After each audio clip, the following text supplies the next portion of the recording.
evening. Good evening. And welcome to Monday Night Politics, sponsored by the Dallas Examiner. I am Christy Thomas, a coordinator for tonight's event. Tonight, I want to give the candidates and the audience a few housekeeping guidelines to ensure that the forum moves smoothly so we can provide a space that is safe and conducive to learn about each candidate and their platform. I will start with the candidates. Candidates, you will have 2 minutes for your opening and closing statement, and 2 minutes to answer questions from the moderator and the audience. Our timekeeper tonight is Mr. Anthony Marshall. Help me wish him a happy birthday.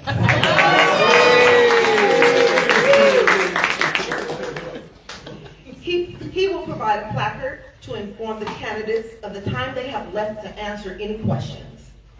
Candidates, this time should be spent talking about how you will implement your plan and goals for the seat if you are elected. Your time should not be spent talking about your opponent and their shortfalls or their issues.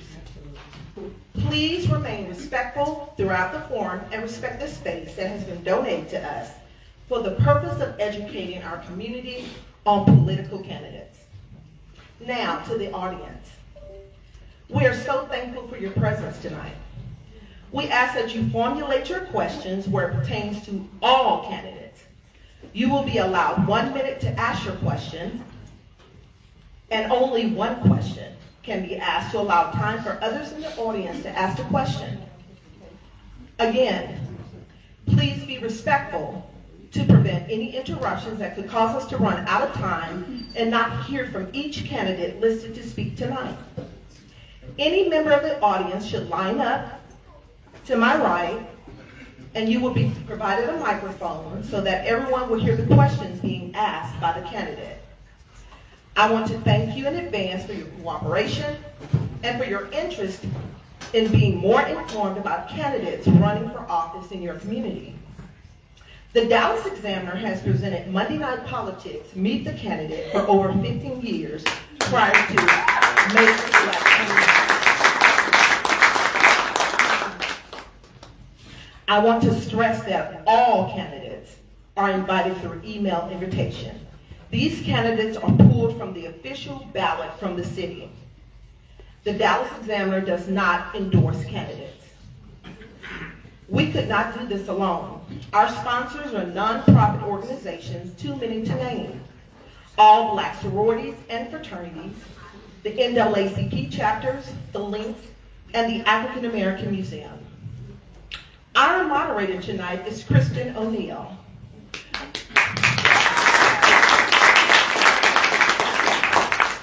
She is very familiar with city government in our community.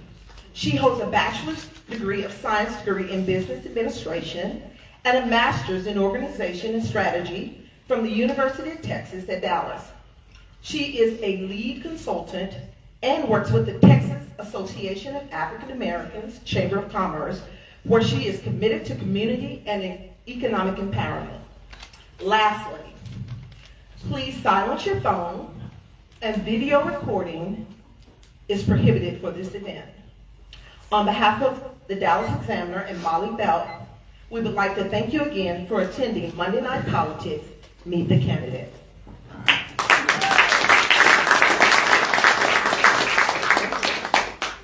Good evening. Good evening. Y'all sound all right. Good evening. Good evening. Again, I am Kristen O'Neill, and I am honored to have the opportunity to join you all tonight here at Monday Night Politics.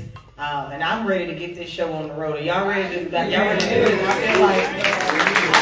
I feel like we got a really good crowd in here. I feel like we have some people that are ready to, hear what our candidates have to offer, that we want to hear and be ready to ask questions. Y'all have questions already? Absolutely. Okay, it's not time. We're not there yet. Keep them ready. Keep your questions ready. So we are going to start our forum with District 7 tonight. So our candidates for District 7, if you would go ahead and join me on stage.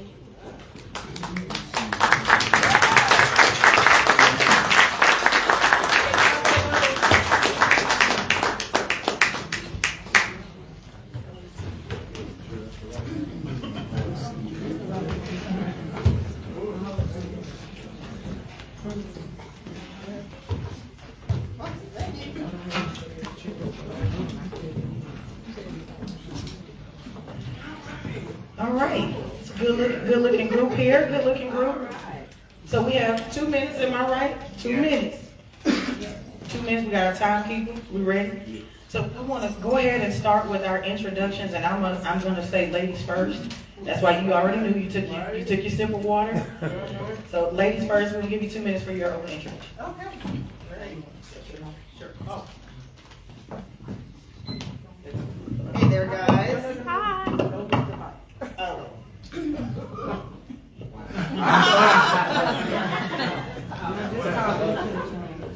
I'm just hi there. I'm Sydney Walker. Some of you guys know me from New on Coffee and Politics 101. Hey, yeah. Okay. So y'all are gonna hear me regardless. So hopefully you guys online hear me. I'm Sydney Walker. You guys may know me from Coffee and Politics 101 and being a contributor with Inside Texas Politics. I decided to get into this and run because District 7 needs to level up. We've had a lot of leadership that we keep seeing some of the same things, or we're seeing areas of the district continue to go down. Although we do have new houses being bought and built, we still have a lot of areas for improvement. Because this morning at 2 o'clock in the morning, I think a house was busted near my house. I had another house 3 weeks ago that was busted where the new tenants found drugs in the attic. We need to do something different. I'm a project manager, program manager by trade. I look for solutions that are outside of the box. And that's what I intend to bring to District 7, because we can't keep doing the same thing over and over again and expecting something different.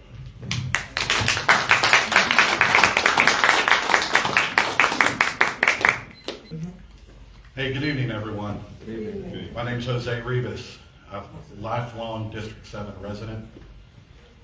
Been here, been in my neighborhood for 50 years, between Parkdale and Buckner Terrace.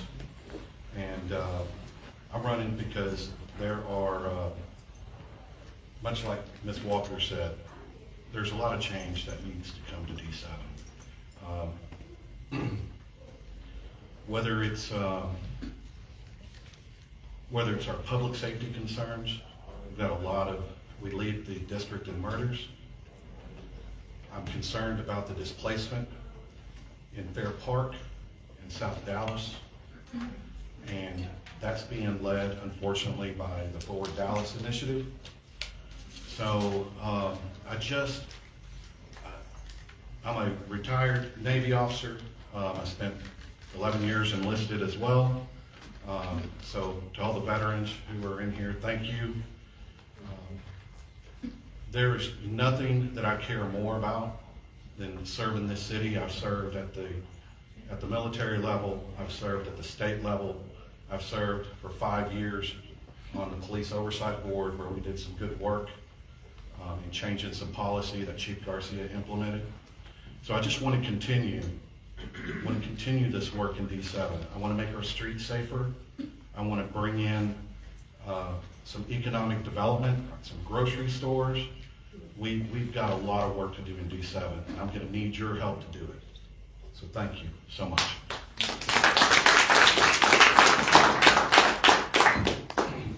Sure. Good evening, everybody. My name is O'Neal. I've been operating in the South Dallas, East Dallas area for the past about 6+ years with my organization called the Sarin Foundation. I'm going to be echoing a lot of what people are going to be saying up here about needing change in this community, needing change in this district. We have essentially given the keys to this district to predatory developers. We have allowed for the displacement of our legacy homeowners, the legacy business owners that have created the culture of District 7, specifically South Dallas and East Dallas. They need our help and they need to be defended. What I've done in the past 6-7 years, I'm an environmentalist at heart. I care about the air that we breathe, the food that we eat, and the water that we drink, and the land that we stand on. And that land is being taken from us. In fact, I've basically in the past 2.5 years, we've cleaned up around 70,000 pounds of trash in South Dallas alone. We remediated 15 homes through our Get Up to Code program. And through that Get Up to Code program, what we found out is that especially older folks, because that program specifically is for people with disabilities, older folk, and veterans. but they are at threat of losing their homes and liens on their property, financial burdens from the city, financial burdens that comes from people that are coming into the community, throwing violations on their homes, or coming and paying the back taxes when the people are struggling and stealing that wealth from our communities. That wealth dictates how we do our politics. It dictates what we do in our communities. And so what I want to do with your help is to provide protection, defense, growth, and prosperity to legacy homeowners and legacy business owners and the folks that make South Dallas, East Dallas, and make this district. Thank you. Good evening, everyone. My name is Adam Bazaldua, and I have had the honor and privilege of serving District 7 for the past 6 years, almost 6 years. Before that, I was a school teacher with DISD, and I often say that there's no better way to see the disparities that exist in a community than through the lens of an educator. I saw that my students were getting their breakfast at a truck stop because there weren't any grocery stores in their neighborhood when I was teaching at Hutch. I saw that there was a disparity in the fact that the leadership at City Hall just placated to business interests and North Dallas interests. The reason I ran was because I wanted to be a voice for District 7 and fill a void, just as you've heard from several of the candidates here tonight. There was a void, and we've got a lot of disparity that we are trying to change. It didn't happen overnight, and I can't fix it overnight. We've made strides in 6 years. In fact, we've brought the largest investment to District 7 in the history of our city, including the largest investment to Fair Park in the history of our city, with legislation that took bipartisan support to get passed in Austin. I want to emphasize the amount of investment for infrastructure around the MLK corridor, getting federal grants, and we have an additional $30 million from city money that's coming into improvements right here in sunny South Dallas. In addition to that, in the bond, I brought historic investment for District 7 in the one and only bond that I've been in office since, which provided $5 million for the African American Museum that we're sitting in here now for much needed improvements because of leaders in the past that have neglected to get that done and prioritized. But in addition to that, a $20 million rebuild for Martin Luther King Jr. Center so that we can continue to build the legacy of Dr. King and let that center stand for what it is meant to stand for in the community and the asset that it serves. I look forward to talking more about our platform here tonight.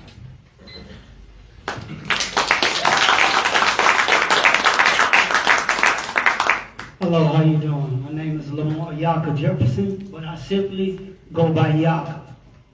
Yaka, Yaka, Yaka.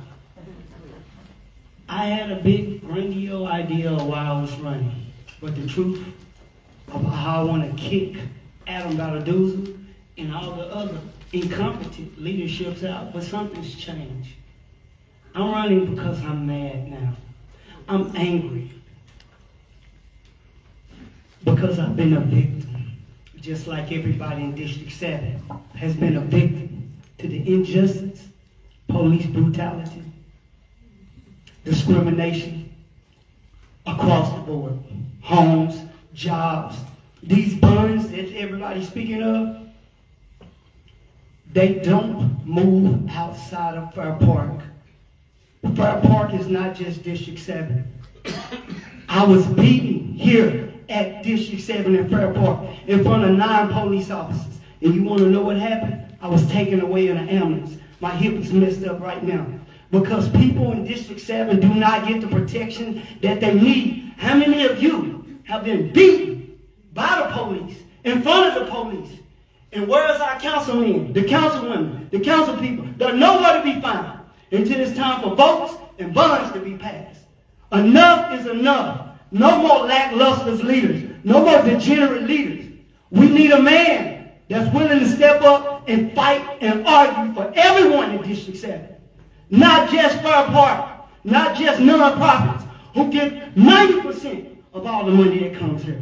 I'm Yaka, and if you want to change, come with me and we'll work together. And I promise you I'll fight to make sure everybody's rights are respected. Thank you. All right now. Thank you all so much. I want to start our questions with our sitting incumbent. I want, if you would, please, Not just what have you done, what is your plan moving forward? Yeah, thank you for the question. Well, one of the things that I have focused mostly on is food insecurity, and we're about to have the third grocery store, in addition to 3 remote grocery store locations with the Grocery Connect here in District 7. In addition to that, this legislative session, there's a piece of legislation that is meant to curb displacement. This will be the 3rd session that we have put it through. It passed the House last session, didn't get anywhere in the Senate. I've now got bipartisan support in the Senate, and it's going to get carried through the Senate this session. And that will allow for legacy homeowners in South Dallas or anywhere where there's a TIF district for TIF funds to be available for micro grants to buy down your tax increment, which means you can stay in your home and on your fixed income, and the increment of your tax would still be paid to the city, so we don't forego it, which is how we got Republican support. And instead, we will use the TIF funds, because right now, developers can use TIF funds for displacement, but it's only to move them out. Thank you. Sydney, I will leave with you next. If you could let us know what differentiating skill sets, what do you bring to the table that will show a change and a difference in what District 7 really needs? Sure. That's a great question, and I really like that. One of the things that people always seem to challenge candidates, because they're not out here running around acting as the shadow council person. I work in corporate America, and I handle projects from $24 million and down. Multi-step or phase projects. And one of the things that I love about being a project manager and program manager is that I interact with all levels of leadership, all the way down to the developers and infrastructure guys that are setting up my servers and databases. And one of the things that I had to embrace as an individual is my voice does not match my person. So I have a commanding voice, I have a commanding presence, and that has allowed me to implement those multi-million-dollar projects with confidence and everyone being on board for the mission.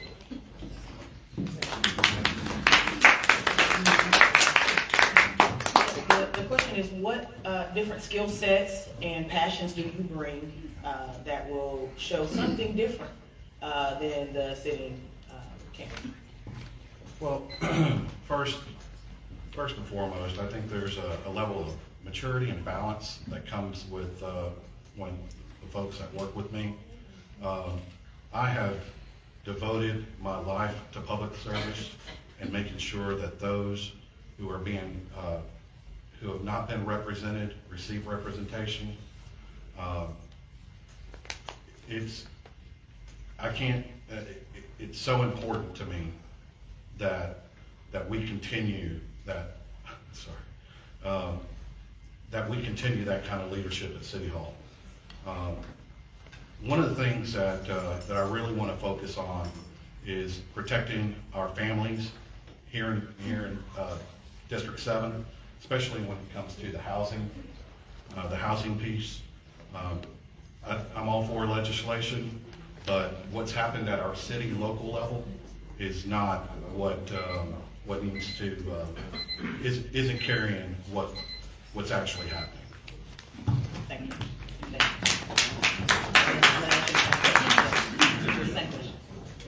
So, what makes me different? What's my skill sets, guys? You know, from the work that I've done, I put my hands down in the dirt, in the grind, in the sludge. I've picked up needles, human feces. I picked up trash. I picked up all kinds of manner of things that it's ridiculous that we've allowed this type of disrespect to happen to our neighborhood. So what do I bring? For the past 6 years, I've been in these streets, cleaning up, talking to folks, building, being on rooftops, putting on shingles, painting fences, putting up storages for folks, especially elderly folks. I know outreach. I know how to reach the folks. I come from a media background with 97.9 The Beat and K104. I bring that what comes with the politics, and I show a new era, a new strength, a new type of passion that has been gone from this district that I want to reinvigorate for our folks. Thank you.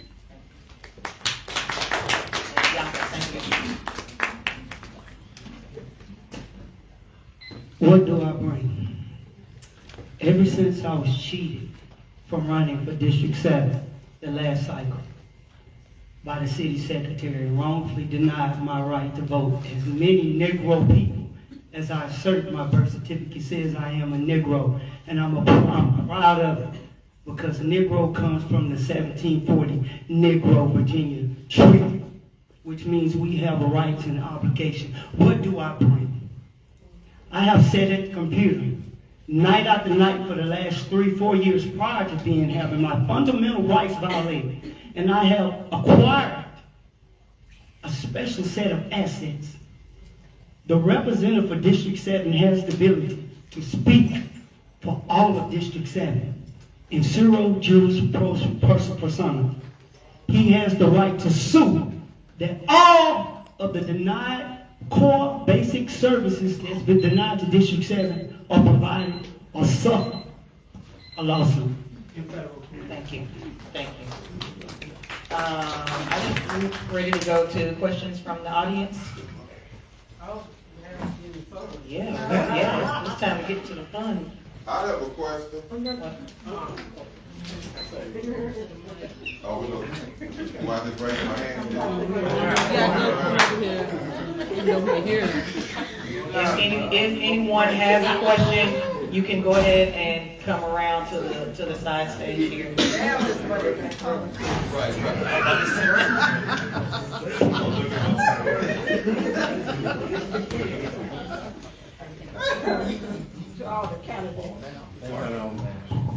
To all the candidates, 64% of the homeless are African American men. And so the key here is, what do you plan or what are you doing to confront that issue? Anyone? I appreciate that question. So my 9 to 5s, I work for TRAC. I don't know if anyone's familiar with TRAC, Transition Resource Action Center. They provide wraparound services to 18 to 24-year-old unsheltered brothers and sisters. There's 4,500, according to a study done in 2024 about the ISD, that there's 4,500 students that are facing housing insecurity. What we're facing is a connection between our young finding out that are going through a lot of the homeless, going through a lot of this chronic homelessness at a very young age, starting at 13, 14, and 15. Like you said, older black men, specifically between the ages of 45 and 55, are our biggest group that are unhoused. We have to make sure that we provide them not only the wraparound resources that we just like we do for our young adults, but also at the end of the day, people need housing. At the end of the day, if you're going to solve the houseless epidemic, we need to find ways to make sure that people have houses and are provided resources to be able to maintain those homes, just like we do at TRAC. Thank you.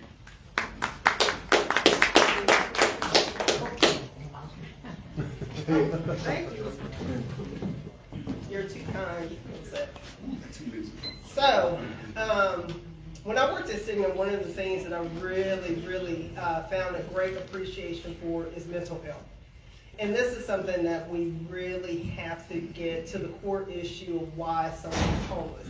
Because all of you know, we've had federal dollars here to pay for housing for people, but if we're not really finding out what is wrong, I don't want to say what's wrong with them, but what is the challenge that is keeping them in this state? Is it severe depression? Is it anxiety? You know, do they lack job skills? Well, first we have to get them stabilized, and that's one of the things that wraparound services helps with. We have to stop treating the homeless like, I just don't want to see them, Tent City is around, hey, what are we doing? And they're just moving across the city. That's something that we have to stop doing. We have to just buckle down, and with the recent propositions that were passed, it's gonna be even tougher to do that with the city budget. So we're gonna have to start biting the bullet on services to make sure that we address this issue.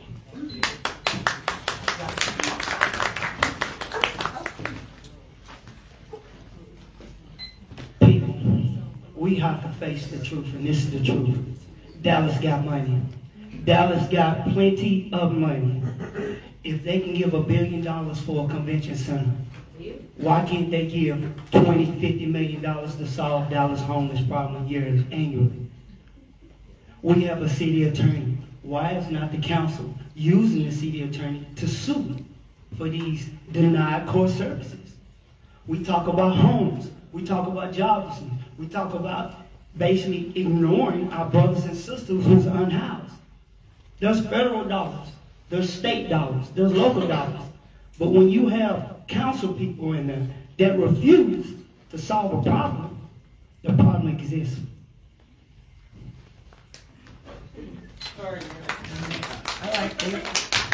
right, so during this most recent Arctic blast, I went out to a homeless encampment to offer some of our residents here in the district rides to Grand Place. They refused. I went both days. We cannot throw housing continuously at the problem because they don't, if they don't have the wraparound services like mental health, drug treatment, family violence, abuse treatment, if they don't have those things, then housing does them no good. So we've got to break them from the cycle of whatever, whether it's an addiction or whether it's a mental health issue. We've got to get them on that first, right? Before we can get them into housing, before they'll stay in housing. The other thing is the city has invested in a couple of properties for homeless, and they're not ready. They've been on the books, and they're not ready. And so we can't even put them in housing if we wanted to. So that's an issue that we need to address as well. Thank you. First, I want to thank the Honorable Diane Ragsdale for the question and all the work that you've done to help close in those disparity gaps over the years. This one's personal for me. My older sister has been unsheltered for 12 years. She's suffered with addiction herself and mental health. I've seen firsthand that there is not a one-size-fits-all answer to homelessness. It's multifaceted and it has to be addressed as such. One thing we have to do is combat colleagues, like I do on a day-to-day basis, to make sure that the answer is to not arrest our way out of homelessness, because that's just going to perpetuate a vicious cycle. In addition to that, we have to be serious. Now, housing first is not a bad thing, but it's a one-size-fits-all. So in addition to housing first, because over the past 6 years, when I got in council, we didn't even have an Office of Homeless Solutions. Now we have an entire department that is devoted to that. For the past 6 years, we have actually housed over 6,000 people off of the street. But we need to bring in more robust services for mental health and addiction so that we can complete the services that we have to offer, and not just for those who are housing stable and ready. Thank you.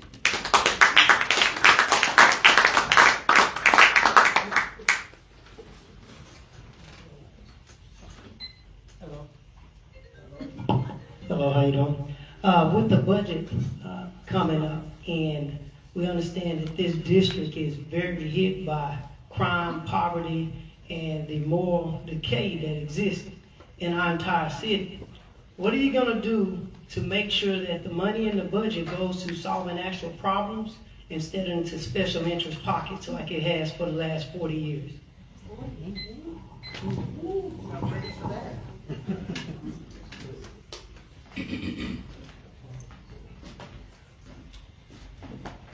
Majority of the voters in this district identify as Negro, Black, African American. We have become a godless people. We have forgot God, Yahweh, Allah, however you identify your spirituality. We have forgot that which is the Creator, which will resolve all our simple issues. And since we won't seek out God, seek out AI, we need our own department of government officials. Dallas Department of Government Efficiency. And we can solve all problems and root out the fraud and make sure that we solve homelessness, make sure that we have money for the nonprofits. We just need to remember our Creator and pray as District 7. And whoever the Creator puts in your heart, hopefully it's this man or me, because District 7 needs a man. And I'm unapologetic about it. Oh, we dissing on me. Yeah. I know that. So- I'm sorry, 1 second. Oh, yes, ma'am. Let's have some order. Yes. And I'm not gonna repeat myself tonight. What does that mean? Let's have some order. We don't diss people, we respect people in here. We don't do that. That's not what we do at Monday Night Politics. You know what? I thought you were fussing at me just then. Okay. So one of the things that we can make sure that we're doing with the budget, because that's going to be a huge, huge thing that's coming up with whoever gets on council. One of the things I do want to remind everybody is when we had the former city manager, T.C. Broadnax, that the focus was supposed to be south of 30 and making sure that the dollars for the city budget actually got there. And what we have learned, the troublemakers in Dallas, and that also included Adam, because we did some things to help Fair Park get some better opportunities, is making sure that projects are not earmarked and the money is taken to a northern district. That dashboard that T.C. Broadnax was supposed to implement so we can keep track of bond projects doesn't have any information on it. That is a critical problem here in the city of Dallas. Information is not being made available to everybody, so you all can keep tabs and make sure that we are being held accountable in our city government. Thank you for the question. Equity is the center of my answer.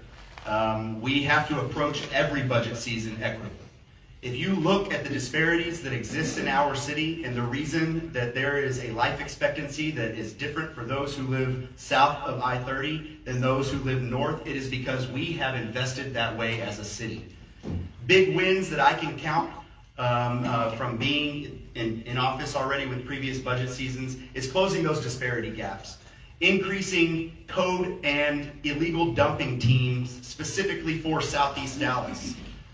Increasing an opportunity for mental health resources, the Right Care program that never existed so that we don't have to, again, arrest our way out of these problems. Making sure that equitable investment in infrastructure is happening instead of allowing for colleagues on the council to have an argument that their constituents pay more into the tax base so they should have more of the investment. That's an old school mindset, and we need a fighter at City Hall who knows how to get things done, which is what I've been delivering for 6 years.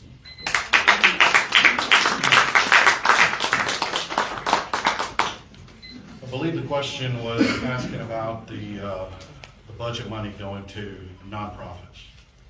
As a city councilman member, one of the most important things that we can do is to make sure that there are metrics that follow that money.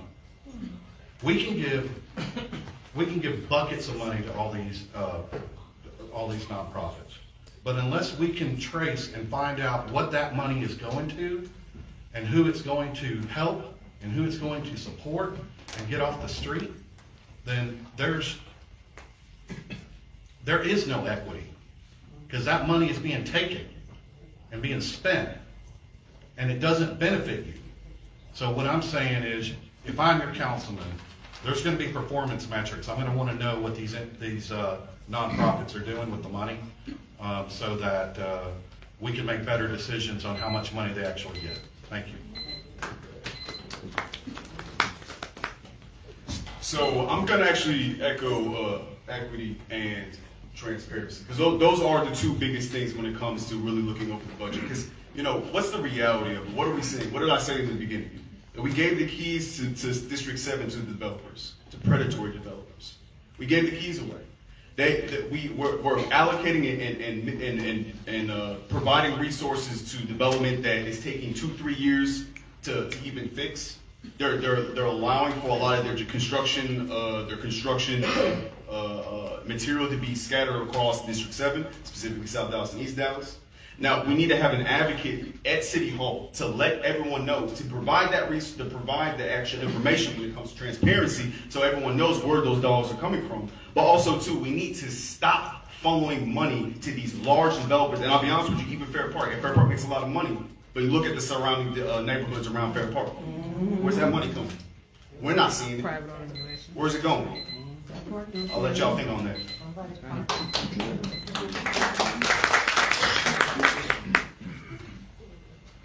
Good evening. Good evening.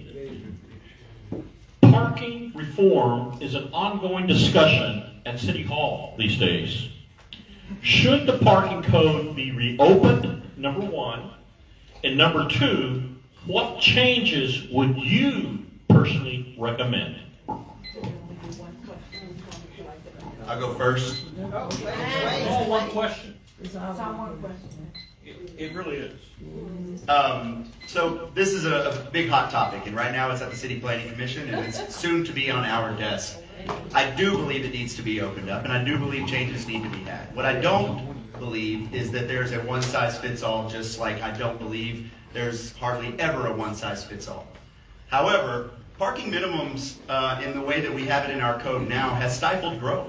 Specifically here in PD 595, we've had the remnants. In fact, PD 595 was a baby of Ms. Ragsdale in the 80s and leading into the early 90s. And it did exactly what it did and got a lot of predatory businesses out of South Dallas in the right way. That's why we don't have a proliferation of liquor stores around South Dallas, and we've been able to bring in better retail. But the reality is the way that the code reads now, it will hinder small businesses, people in the community that we want to flourish here in South Dallas, and we want to be a part of the growth, because displacement absolutely is something that I care about. We need to make sure that those business owners have a seat at the table with the growth that is inevitably going to come to South Dallas specifically.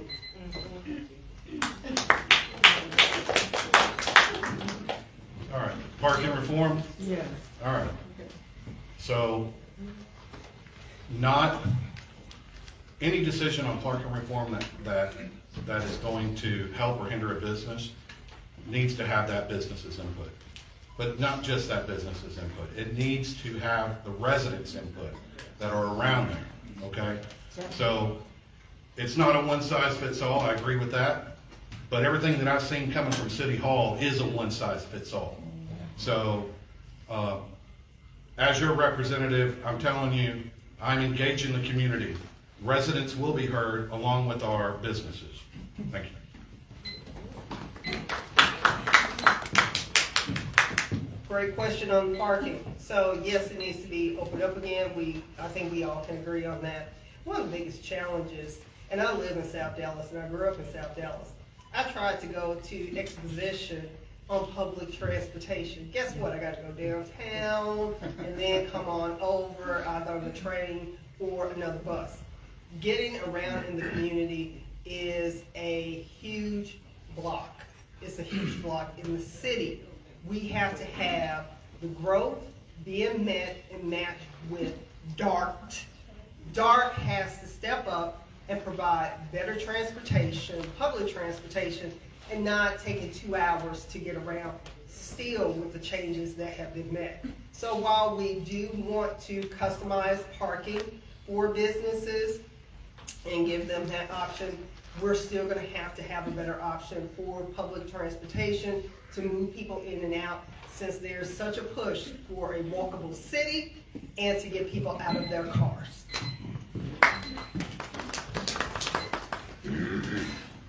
Listen, I might have to echo again. I'm not gonna lie. I support parking reform, of course. But like everyone basically echoing again, it's a complicated situation that's going to require a lot of layers and a lot of input from the community. But just like Miss Cindy said, you know, I live over in Mill City, and you know, a lot of where I live, we still don't have sidewalks. You know what I'm saying? We're still having to be afraid to get into the streets because people are zooming by off of Foreman or zooming by off of Fitzhugh or whatever it may be. So yes, I want parking reform, but we have to keep in mind that, just like what Ms. Cindy said, that our public transit is not adequate in Dallas. Dallas is not a walkable city. So we have to make sure that we get the community's input about what they truly need and find out what maybe it's not really parking reform. We just need sidewalks, y'all. I want to walk around my city.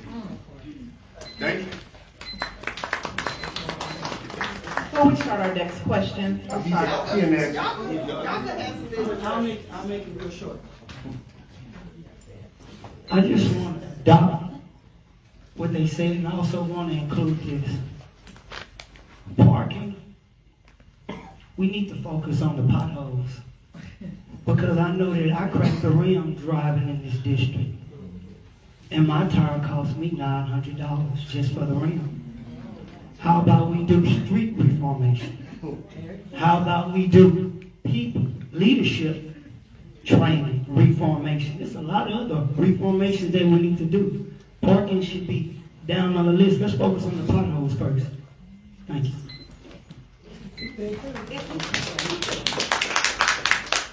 If you would please slide over so that those who are standing can have a seat. Hello, everyone. I'm reading this question from Mr. Albert Gonzalez, the Mexican-American Museum of Texas board member. With approximately 42% of the city of Dallas and 40% of the state of Texas population being Hispanic, the majority of Mexican Americans, many across the state, feel that Mexican-American Museum of Texas that tells the story of the history of Mexican Americans is long, long overdue. Several locations are being considered and discussed as sites. One near the Latino Center, another near the Dallas Convention Center, and possibly Fair Park. As a council member, what effort and initiative would you take to support such a museum to become a reality?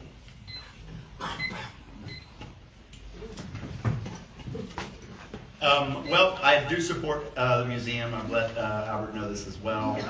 This is something that they're working across the state to get the support for, and I think that it's great that Dallas has been chosen for it. I would love for it to be here in Fair Park, and that is definitely some talks. I think that it's land that we already have, and I think that it would be great to have close to this museum that we're in right now, the African American Museum, because I think that it's important for us to embrace the cultures of our community. And the African American Museum already does that from the African American history so well that I'd like to see that done. The reality is that type of project requires a capital campaign and private dollars.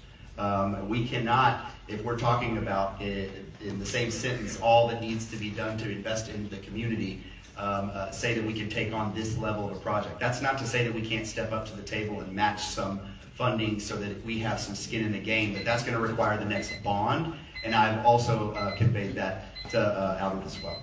Thank you.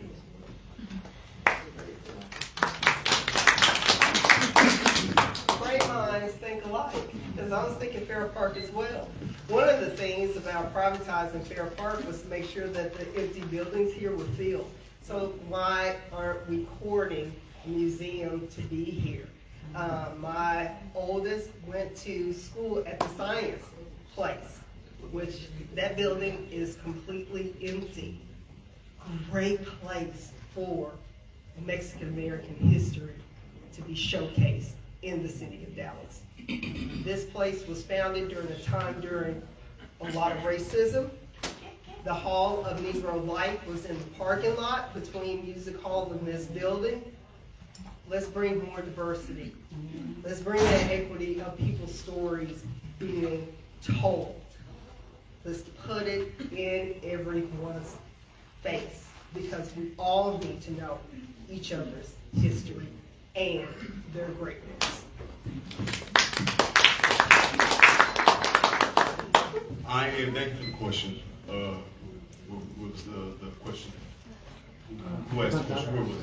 Where is she? Thank you for the question. I'm absolutely in support of the Mexican American Museum. I'm also in support of it being in Fair Park. I think now more than ever, we need to stand up for our Latino brothers and sisters. There's a large undocumented group within District 7 that is facing existential crisis. And they are a part of our community, they make our community great. And what a great way to show that we are in hand and in solidarity with our Latino brothers and sisters and having a museum here in District 7. Because, like I said, we have a fascist government that's going after our neighbors. And we need to defend them, and we need to show them that we are here to make sure that they are part of the community. They can benefit from the community, and the community will have their back if anything happens when it comes to this ridiculousness.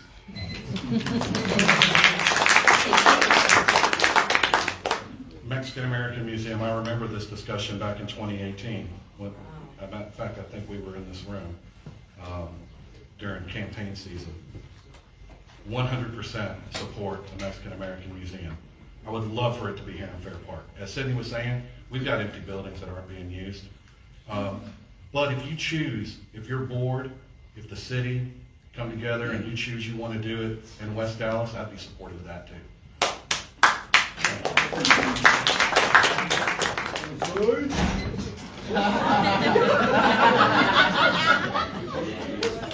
West side, he say south side. How about that? South side.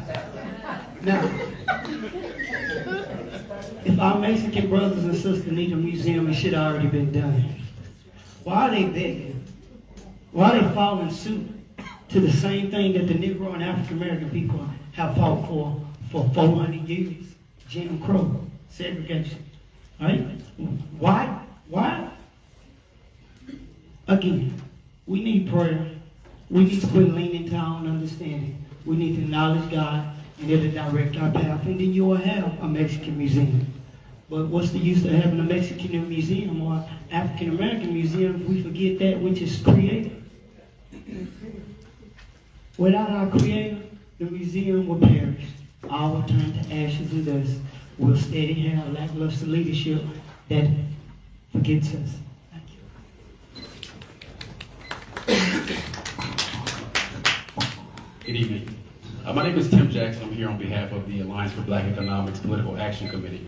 And I know that city politics tends to come across as nonpartisan, but we all know that Dallas is a blue city. And within District 7 specifically, and in other districts like District 6 and everything south of I-30, black men really don't feel like they have any equity or any stake within our city, specifically within politics. And you saw in 2024 that many of them switched parties as a result of.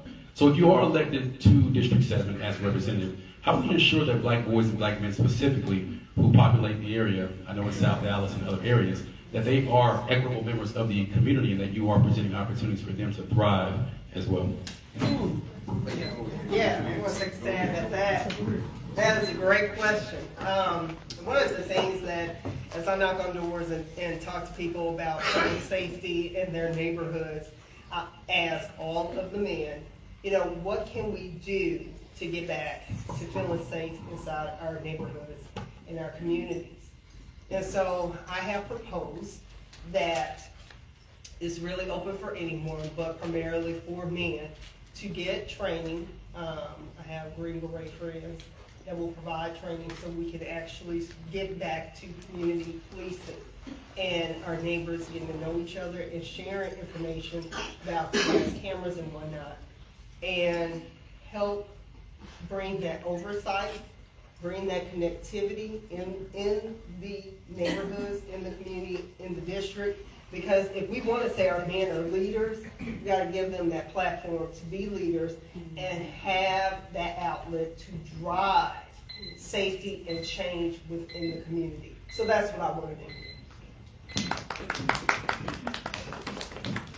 Thank you for your question. I'm going to fall back on what I already do at track. Again, a lot of our clients that come through track are young black men. And what I've always said, as being a black man myself, I mentor a lot of young brothers that they respond very well when it comes to responsibility and accountability. In fact, remember, it's providing a new ownership of not only themselves, but of what they do, who they are, and how they can operate within the community. Programs that we do at TREC that I would like to actually expand is actually allowing for counseling, male counseling with male counselors, and providing job placement programs. We need to, a lot of these young brothers that are out here, man, that are terrorizing the community, they're doing it because the leadership that they see are the older brothers that have been running the community for years. We got to make sure that we can respond, give them something that is bigger than themselves, bigger than the community, and allow them to have that responsibility to take it on. Thank you. Thank you. I meet with our Hispanic and Black youth every week at the state level, at the county level. And one of the things that they lack, and one of the things that I talk to them about, is mentorship and finding a leader in the community. We as men, we as professional men, need to provide that kind of leadership and mentorship, not only to other men, but to our youth. All right? Because I'm seeing them when they're incarcerated. And what I talk to them about is what, when they reintegrate to the community, that they've got to take their treatment and their counseling serious. Because when they come back to the community, we want them to be leaders in our community. We're getting older. I'm getting older, and that's what I tell them. I said, I need you to step up. I need you to be ready to step up and become a leader in the community. So that's what I talk to them about, and that's what I'd like to see done.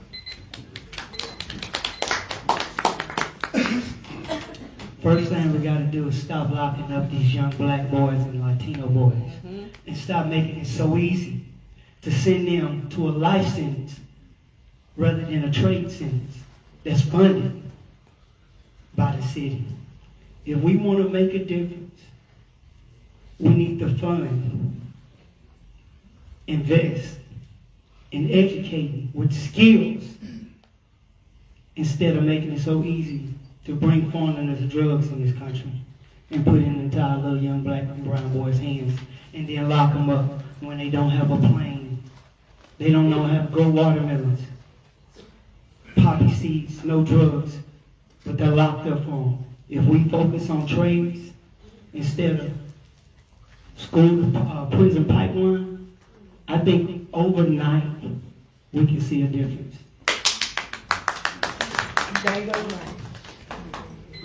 Thank you for the question. I could speak about my philosophy the whole time on the mic, but I could also talk about the job that we're all interviewing for, which is at City Hall. And it's important for us to continue to hone in on inequity. There's a reason that brown and black communities have been plagued by underinvestment. It's because we have not had enough pride in leadership. And we've allowed for our communities to look the way that they do. We've allowed for our communities to have second hand of just about everything when it comes to budget season, when it comes to recreation centers, when it comes to outlets that are afforded to communities around White Rock or Lakewood or North Dallas. When we don't take the inequities that exist here in our city serious and look to invest to close those gaps, we can't expect a different outcome. When we look at the health disparity that exists in our city and realize that our city budget isn't being allocated in an equitable way, we can't expect for anything to change for the trajectory of the future.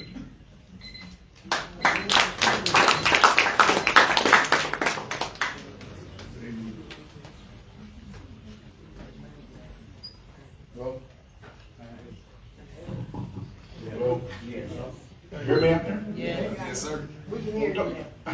We'd like to talk about economic development, attracting national conventions, building up the hotel tax, and we're on the verge of increasing the convention center. Would you be in favor of Fair Park becoming a mini Six Flags Over Texas amusement park, purchasing over 100,000 parking spaces so the people can be entertained, increase our national convention, bring our hotel taxes, and expand using the convention center. Would you be in favor of a mini Six Flags over Texas in Fair Park? I'm gonna say respectfully, sir, absolutely not. I think that what we have here in these 277 acres is a depiction of why our city looks the way that it is, and we can arguably call our city one of the most segregated cities in the entire country. This park started at 77 acres and now is 277 acres because it sits by a perimeter of concrete that was meant to push out the community. By eminent domain, unhousing thousands of Black Dallasites in order to give the State Fair of Texas their playground for 24 days out of the year. As you all know, we're still cleaning up that mess. Right now, we are still cleaning up that mess. We can get a private operator here on the fairgrounds, but the reality is when they're recruiting to get these empty buildings filled, and there's millions, in fact hundreds of millions of deferred maintenance here in the fairgrounds, we can't expect there to be something different. We did not get here by accident, and we are not going to get out of this by accident. And it all comes down to the inequity that our city has allowed for this city to be plagued by.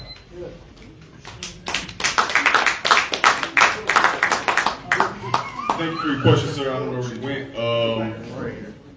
Yeah, thank you, brother.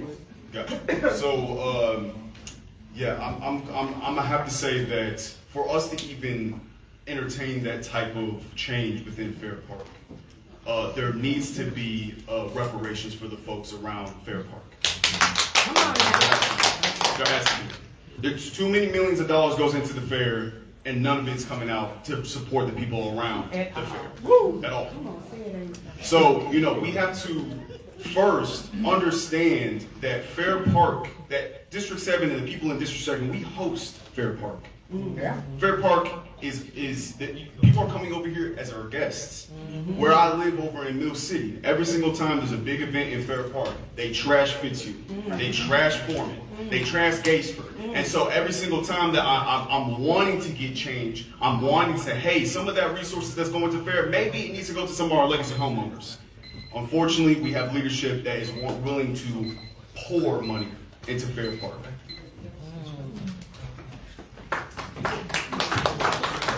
Thank you for your question.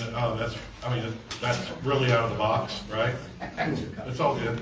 I don't think it's a good fit. I don't think it's a good fit for Fair Park, District 7, all right? It's not just the state fair. We have a lot of lip service given to Fair Park in South Dallas from council when they say Fair Park is a gem. It's the crown jewel. But you never, ever see the investment coming in here. Thank you. You never see it coming in here, and it doesn't go to the community. So what I'm saying is thank you for offering that solution, but I think what we've got to do is stand up first, spend the money where it needs to be spent here at the fair, not the fair, the park, right? Taking care of our buildings, making sure the grounds are good to go, opening it up for our community, right? Bringing in some investment so that so it starts generating funds. Thank you.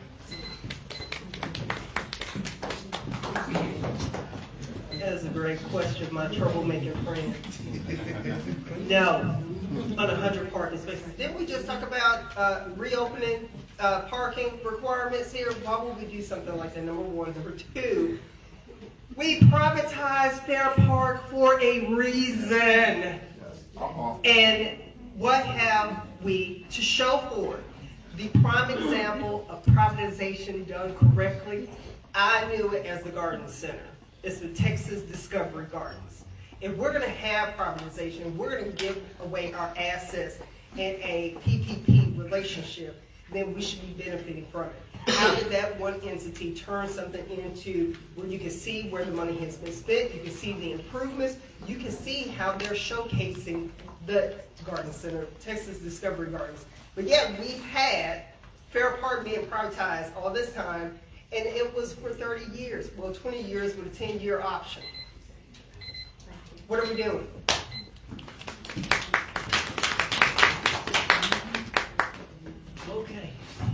or the cameraman right here, Jerry Jones. Bring the Cowboys No, sir. to Fargo. No, sir. Or if not, bring another team that represents Dallas interests.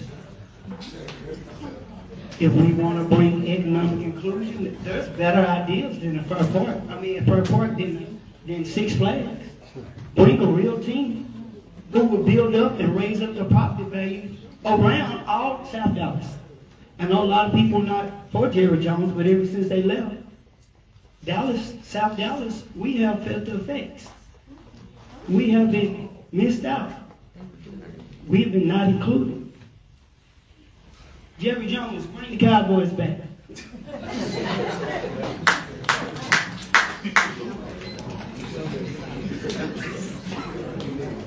Good evening. It's a question for District 7. I'm in District 6, and I know the campaign season, politicians say whatever they want to say until they get elected. My question is, if you're elected, how are you going to work with District 6 in West Dallas? Because I keep hearing, well, everything north of 30, we're north of 30, and we have the same issues. We attend the same meetings all over Dallas, all over Dallas. You see each other on a regular basis. Yeah. And we know what the system, how the system works. How do we cure it? We cure it by working together, because when the bond comes up, everybody's fighting for every nickel, penny, and dime. And they don't come around again for another 10, 15 years? 10 years. Every 10 years. So again, how do you work with District 6? I'm going to ask District 6 the same thing.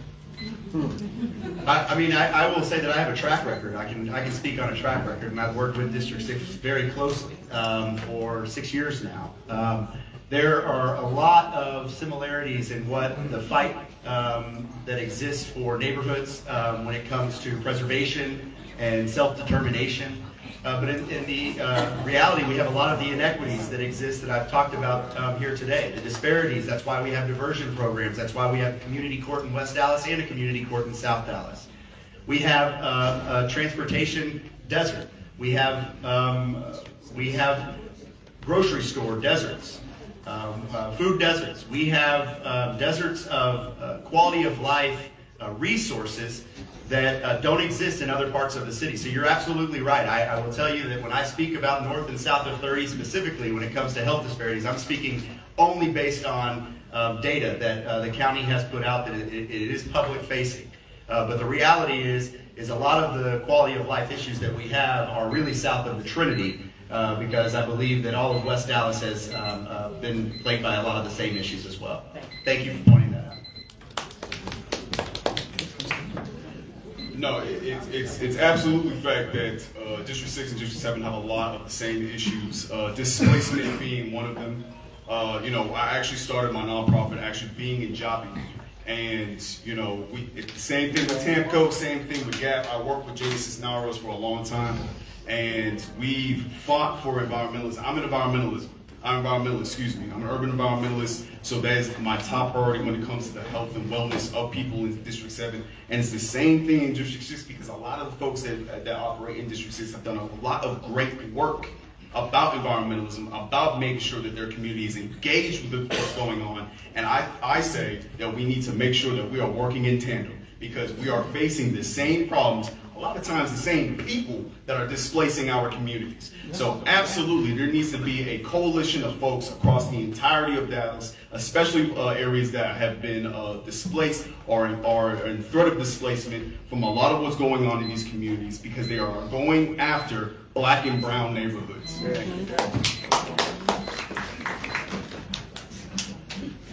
Gentlemen, I want to direct you personally. Term limits. Term limits. Because 99.9% of the politicians who go in there, they lie, they steal, and they cheat their way to those positions. And we, as the communities in 6 and 7, allow for them to keep getting voted back in. If they don't keep their promises and their word the first time, kick them out. Kick them out again. Term limits. If they don't keep their word, kick them out. Hold them accountable. Don't give them 2 and 3 and 4, 100 years to serve And we steady here when I'm 100 years old complaining about the same thing that we all doing right now.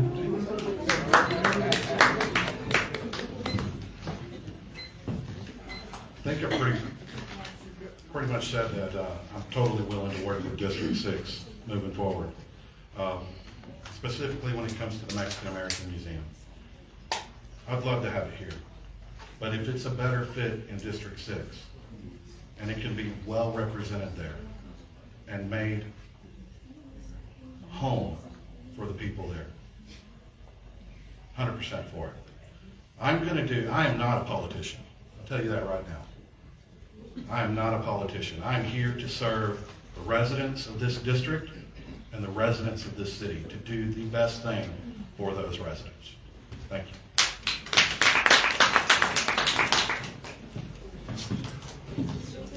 Those of y'all that know me know I can be quite the social butterfly, okay?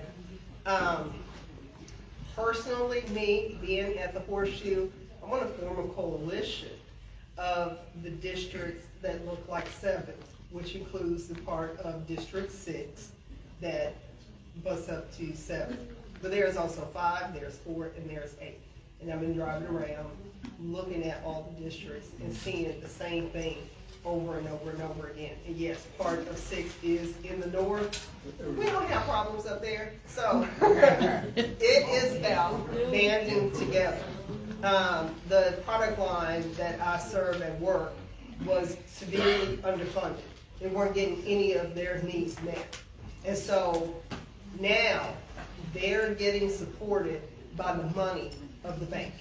So when the product line actually implements their changes for the merchants, they're being supported. And that's something that we need to do here at City Hall for all the districts.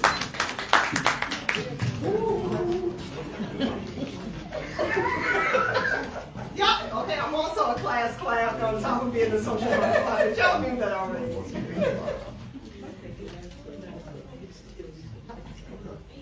I don't have a perfect question to ask. I want to ask a personal question to all of you. To me, all of our leaders, they are criminals and liars, and all they do is just put on a front, almost like what I'm seeing. Everyone is answering perfect, smiling for the camera, saying the right things. But what are you really going to do? Can you answer honestly from within yourself? What are you really going to do? If you get in office, is South Dallas still going to look snaggertooth like it does? Is one race still going to be pushed up over another race who, this is their homeland. They're prisoners of war, whether they want to believe it or know it or not. So what is really going to be different if one of you get in office? Oh, go ahead. That's a great question. And I'm going to speak to you from my heart. I haven't smiled, except Jerry Jones do need to come back and bring some of the economic conclusion that he took out, and he's benefiting off the city of Dallas, which means we're suffering because we're not getting that financial windfall from him using intellectual property, the city of Dallas name. But I agree with you. Almost 99.9% of the leaders who lie and cheat and crook to get their way there, they will not advocate for the people in District 7, District 6, District 4, no district. It's about the nonprofit game, getting money for them and their constituents. And it's not us. What am I going to do? I'll get with brothers like you, sisters that's around here, and we can get a strategy together. And we can take it to the city ourselves. If they won't listen to us at the city council's meeting, well, I firsthand know that they will ignore you. We'll meet them in federal court together.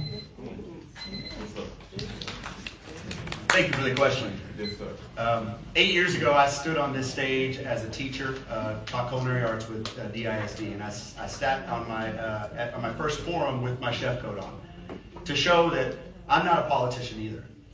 I jumped into this and didn't know what the heck I was getting into. Thank you to my wife for supporting me in doing this. But I want to say also, I have my daughter here.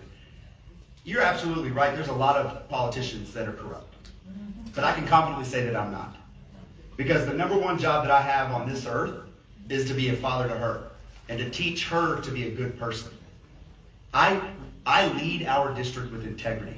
I lead our district with pride in a way that our district hasn't had a leader in a long time at City Hall. And that is staying above the fray. That is being a voice for the most vulnerable and the voiceless. That is being one who isn't afraid to stand on an island and be that only vote, because if I have unanimously with the rest of this city, then I'm not in tune to what you just mentioned in how our communities look here and need to change.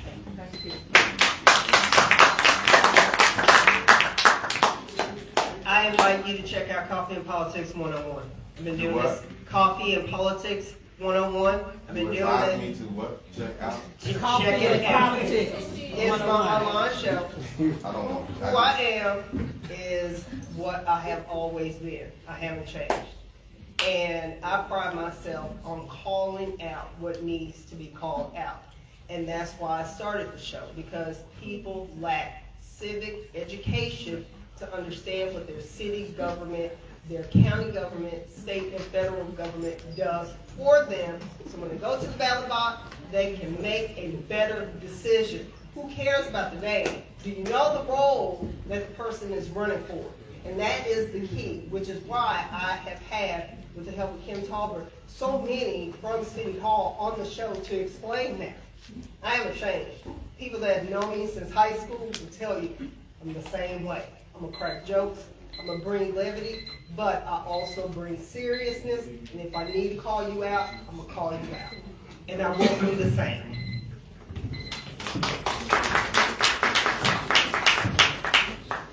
Thank you.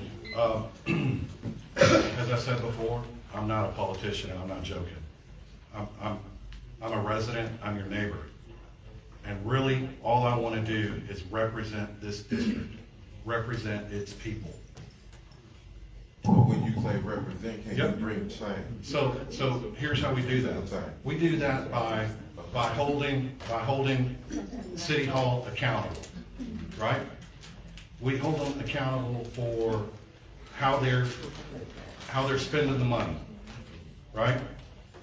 Where the money is going, who it's going to, the transparency in knowing where that money is going, how it's being spent. That's your money. That's not my money. That's your money.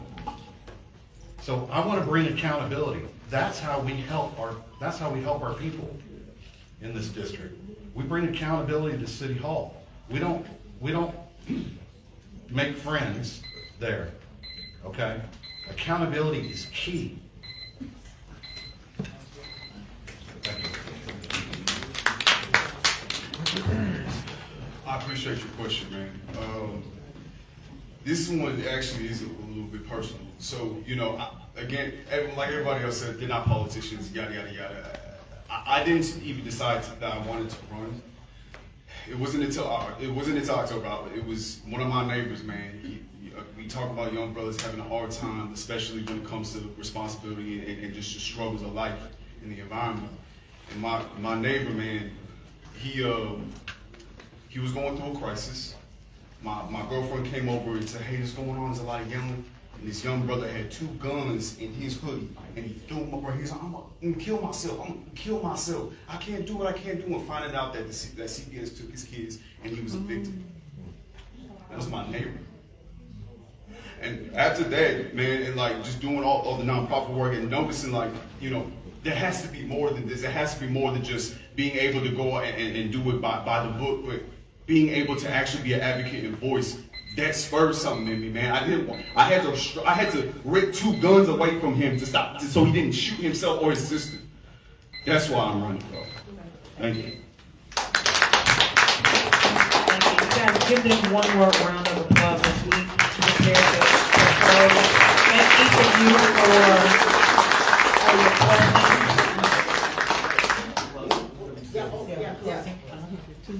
Oh, I thought you ready? So we're gonna do 1 minute closing. 1 minute closing. I would ask that you would include what is your thing? What is going to be the lasting thing that you want people to walk away with? I want to finish the fight that I've started. I want to finish bringing equitable investment to District 7. I want to finish being a fighter at City Hall for the most vulnerable populations in our city. Right now we have threats for our rights at every level of government. Right now we have people in power who are wanting to diminish the work that we have already put in motion to close in some of those gaps. I want to continue to be the leader for District 7 and bring in change on the Martin Luther King corridor, the Martin Luther King Recreation Center, the White Rock Hills Recreation Center.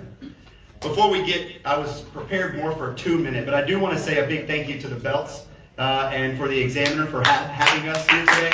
This is a staple in our community. I look forward to it every cycle. And 8 years ago, I was here for the first time, but I've only been serving for 6 years. And I encourage the candidates who jumped in the race to get to know the neighborhoods over the next 2 years. That's something that I did the first time I lost, and it was important because the voters need to know that we're here, not just when a ballot is up for election. Thank you.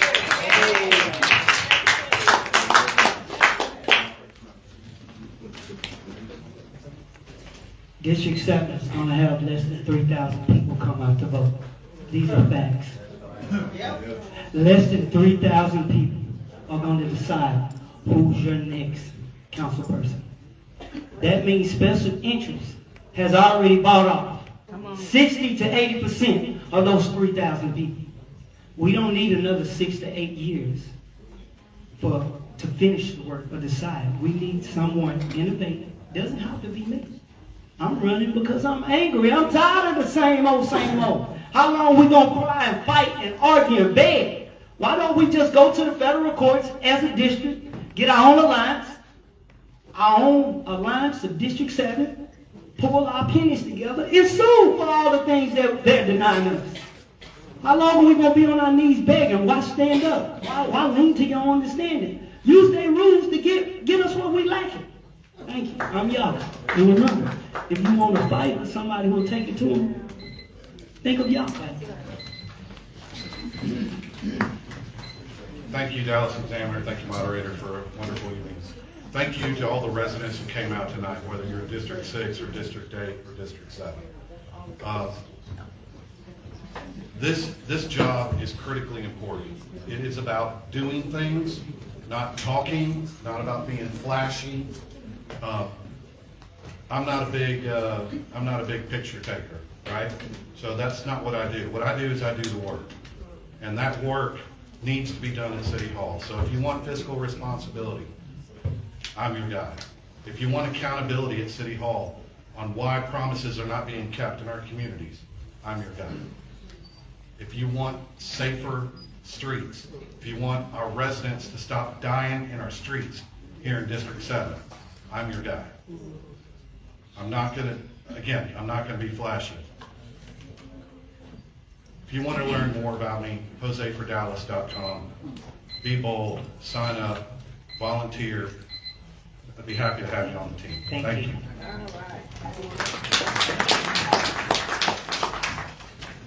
Thank you everyone for coming out here to listen to us speak. You didn't have to come out here, so I appreciate it. There's nothing more that I can say. Reality is going to dictate who y'all are going to vote for. When you walk out on the streets, when you look at your neighbors, when you talk around, when you hear gunshots, when you see police, when you see the homeless, that's your answer. Does it change? Does it look like it's changing? It's mixed. But at the end of the day, we need a new vision for this district. And win or lose, you're gonna see me outside. It does not matter, because the fight is not just at City Hall, the fight is in the streets. And that's where you're gonna find me. O'Neill for Dallas, thank you.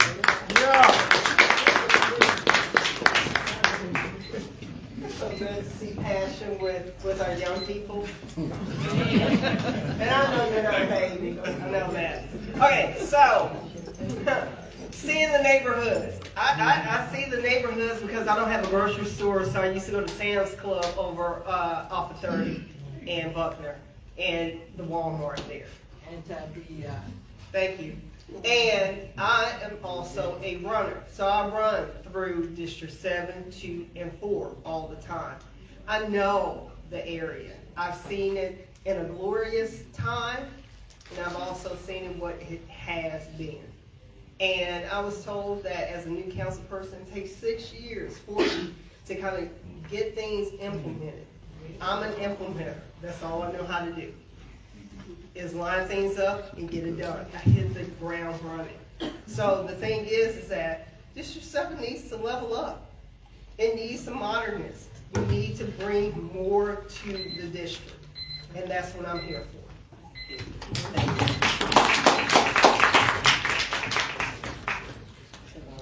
All right, thank you all so much.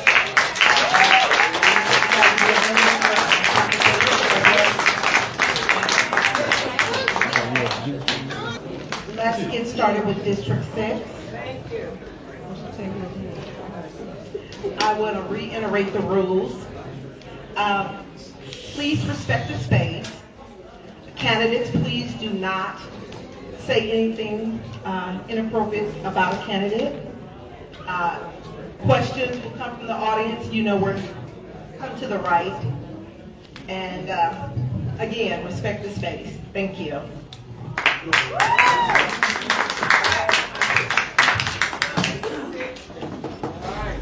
All right, y'all ready for round 2? All right, I love it. We're going to start with our opening statements. We want to hear from you, right? That's why we're here. So 2 minutes. 2 minutes. All right, good evening, everybody. My name is Linus Spiller. I am here to share with you not only my priorities for this race, and I need to note that this is my 4th time running for this seat. And that's something that matters because it means that I really do care about the district that we live in. Somebody had mentioned that, well, you know, there are different priorities in Northwest Dallas than West Dallas. Well, let me just give you a picture of what it looks like. Northwest Dallas, Bachman Lake area, it's there. We're separated by an industrial area, and then West Dallas is on the bottom half. When it was first gerrymandered, it was gerrymandered and looked like a horseshoe with a handle. And that was to keep different communities together and not being able to be served equitably.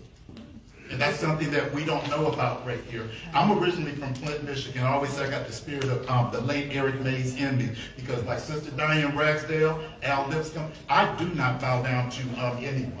So when I say that I'm for affordable housing, I'm for affordable housing. When I say that I'm for economic development, especially in the West Dallas area where we have food swamps, food deserts, food everything, housing swamps, food housing swamp, the whole thing. I'm also for economic development. Add to that career and education. We can't talk about any of those things if residents in the entire district are educated so that they can get the jobs that they need to afford the housing that they require for their families. You can't have one without the other. Okay? And then a better utilization of city services. Our city services do not work, and a lot of them have just kind of gone away. The city acts like we don't realize that we're not getting them, but we have late trash pickup. They're not fixing the huge potholes in our streets. Or like a Lyft driver told me, your streets are sick. What are you going to do about it? He was from another country. So I'll be able to share more with you as this goes along. Thank you for having me. Thank you.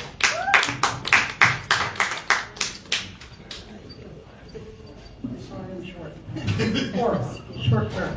Good evening, everyone. My name is Monica Alonso, to the bells. Thank you so very much. I'm running for City Council District 6 in this new open seat. And I ask for everyone that is listening that lives in District 6 to allow us the opportunity to be not only a fighter for you, someone that is going to listen to everybody, and someone that is going to be a voice for everyone in District 6. Not only for the community and the neighborhoods, but also for the business community. We have a lot of work to do. We want to make sure that we work continuously with our men and women in uniform, for our first responders, that we make sure that we follow with our crime watches. We make sure that we also talk about economic growth, what we can bring, because that provides revenue and jobs, and we want to ensure we have them in the city, in the district. And we also want to make sure that we continue with this cleaning of the infrastructure, because it's not completely done, and we want to make sure that we get that done. Also, most important is communication. We want to make sure that we communicate with everyone in District 6. Not just a select few, not in a select area, or not a select group of people, but every single body. Mi nombre es Mónica R. Alonso, yo soy candidata para el Consejo de la Ciudad del Distrito 6 y pido el apoyo para cada uno de ustedes y estoy esperando la oportunidad de poder ayudar y cómo podemos platicar juntos y dejar saber qué es lo que vamos a hacer para todos ustedes juntos. Thank you.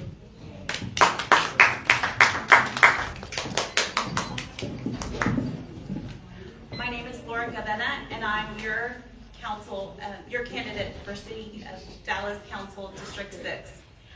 About 80 years ago, my family moved into District 6, and they taught me about community and public service.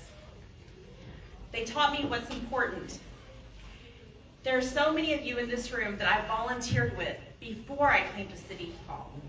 And when I got to City Hall, I learned how government and community members can work together to make lasting change. Along the way, many of you asked me to consider running for council. I know what this job takes. I've seen it up close and personal, although I wasn't at the Horseshoe. So over a year ago, I started meeting with business leaders, community members in the north and in the south, in the west and the east of our district. And what I found out is that our work is not done. District 6 is on the rise. And while I'm so proud of the things that we have accomplished in the years together, we still have a lot of work to do because District 6 is on the rise. My name is Laura Cadena, and I'm your candidate for City of Dallas Council District 6.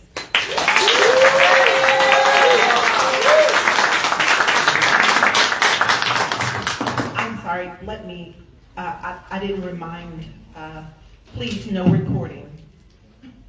No recording, thank you. My name is Tony Carrillo. I'm 63 years old. I've been serving the community with 31 years, volunteer all around the Metroplex. Last 9 years was at Bishop Dunn, volunteering, working with students from elementary, middle school, and high school as a volunteer. And that takes, I don't want to be boasting about me, but it takes a lot of effort to do that.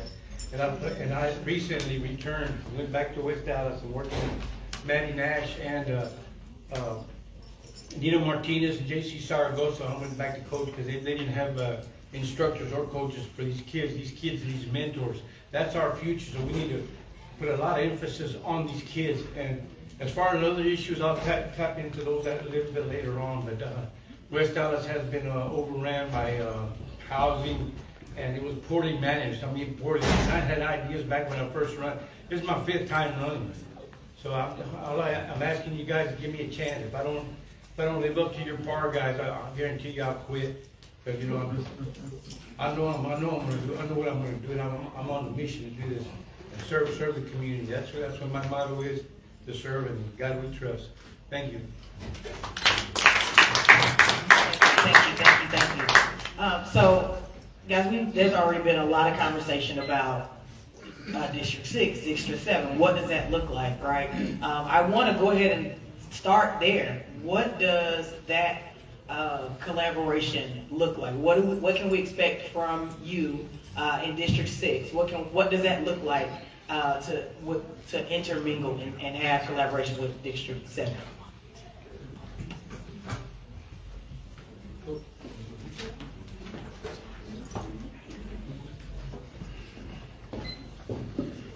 District 6 is not only north of 30, because we also have Arcadia Park, which is south of 30, and it goes on the west side of I-35 all the way to 635, and then there's a section in the northern part, which is Cypress Waters, and it's grown, and it continues to grow. But aside from growing, it's also a very vibrant community and a very diverse community that only wants to be not only respected, but included, informed, and invited. And for a long time, that didn't happen much, so we started working on that. I will share with you, I've been around this area for a very long time because not only do I like that to be able to be in the community, help the community, but also provide the services that I can provide to this community. So what is it that is happening? There's a lot happening, but aside from the growth, it's also wanting to make sure that we collaborate with everyone so that we can be able to have the support for whatever we want to bring forward. Thank you. So anything that you want to pass the council requires 8 votes. It's so important that you collaborate with your colleagues on the council, that you visit their districts, that you know what's important to them, so that when things are going to be voted on in your district, they also know what's important for you. And so we have to have communication, not just with our district, but also with those on the council as well.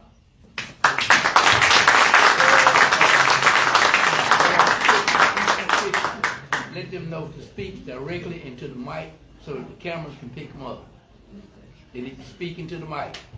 Okay, when we're talking about collaborating with other districts, we have to look at collaboration versus what is prioritization.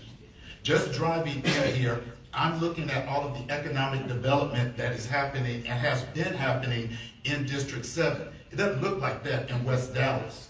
You get a little bit of it in Northwest Dallas, but it doesn't look the same. Charity begins at home. You got to take care of home base first before you start collaborating with others. And that's just a very real thing. Now, where there are efforts to do some work, let's say with the bond package, and we both have shared resources as it relates to like plumbing infrastructure. Yes, we can come together as 2 council people and collaborate in that fashion. But we've got to build the infrastructure in our district first before we get that, because less than 1,000 votes always decides this election.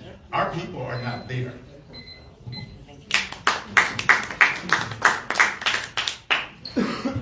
Again, as I told you guys, I've been a server here for the community all 31 years, like I said. And I know people all over Dallas, from Park Cities to Lake Highlands to White Rock to East Dallas, District 7 over there too. That's I see a lot of vision. I see a lot of things that can happen over there. That's not my district. I can't do too much, flex too much basis on that. East Dallas, all over. I got friends all over, so I can relate to all these councilmen and tell them issues that they don't know, because I'm a hunter, guys, and I'm a family guy, fathers and the sons, 3rd generation. We all get together and we talk about issues all over Dallas, and there's like us in West Dallas.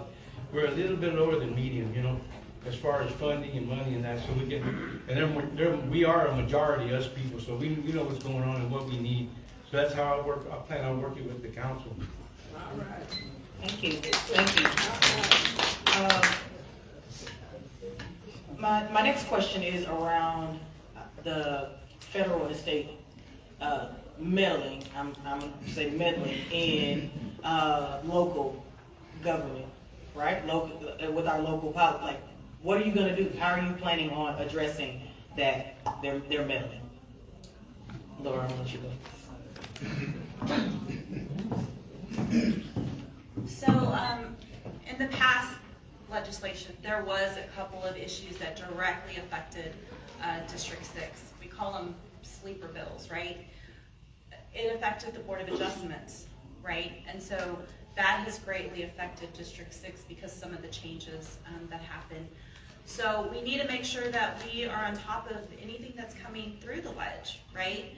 And we also need to work with our colleagues on the council so that we're advocating for things that are important, because it's not just one council member that decides what our legislative agenda is. It actually has to go through a committee and then goes to council and gets passed. So.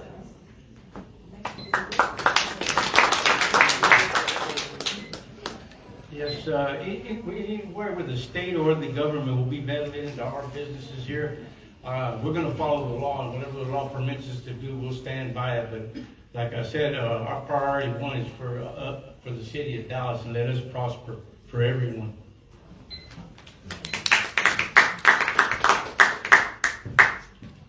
Federal, state, and county not meddling, but interference, because meddling is such a messy word, but interference into how the city of Dallas works.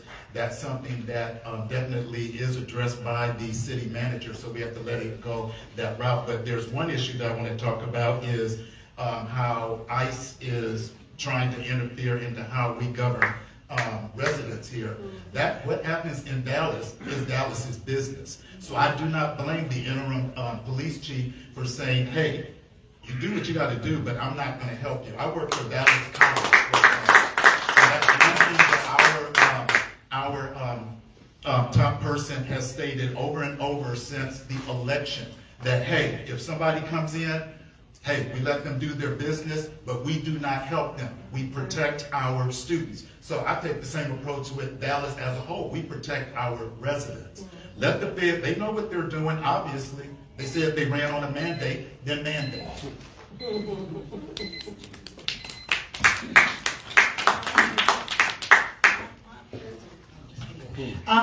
It's very important to not only work with county, state, and the federal government.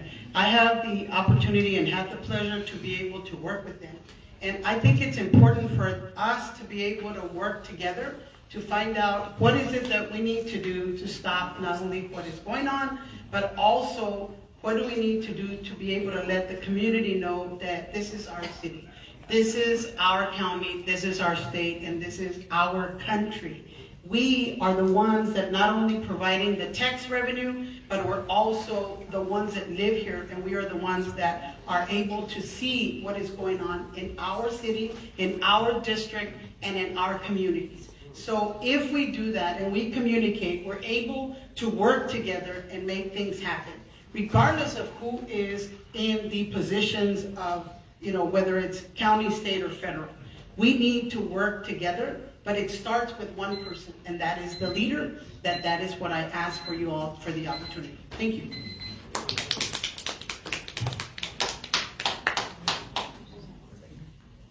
So my last question, and then we're going to turn to the audience. So if you do have questions, we will ask that you come around on the side over here and line up for your questions. My last question for now is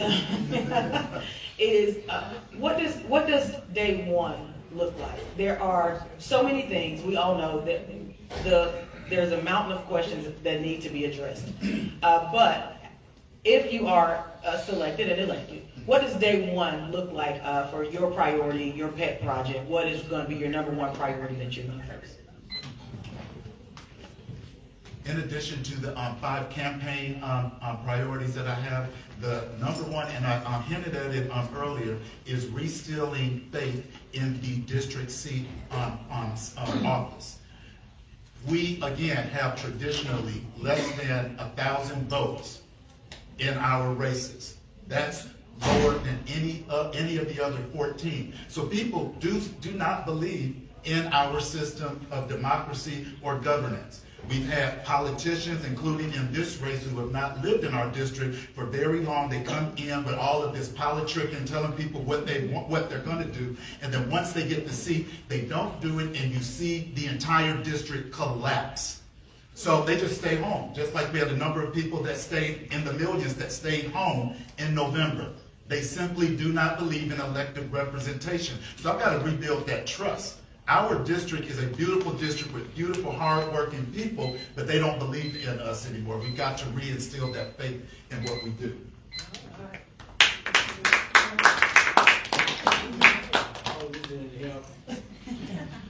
Oh, yeah. Job number one. Okay. Well, there's so many jobs over there. I mean, so many projects going to have to be done over there. I would guess the one that really upsets me, they all do, but anyway, I'll pick at the one on the housing. There's so many houses being built over there that are above our height restrictions. We have an NSO that's been violated through the Board of Adjustments, and that's not right. We selected 27.5 feet, and they went above it, and that's not right. I mean, it should stay right there, and that's it. Cut it off. And there's several houses being built over there in West Dallas. They're not even up to code. I mean, they're standard low code, but you wouldn't want to buy a house like a young person would want to buy a house going to plan on staying there 30 years, that house is gonna be, there's a house over there already been sold 3 times already within 8 years. And that's, nobody's giving no oversight, you know? If you're gonna come build a house in our district, make it last. You know, we got, a young person wants to give it to their kids, you know, and keep it on down the house. I've been in the houses, you know, for several years, several generations. Sorry.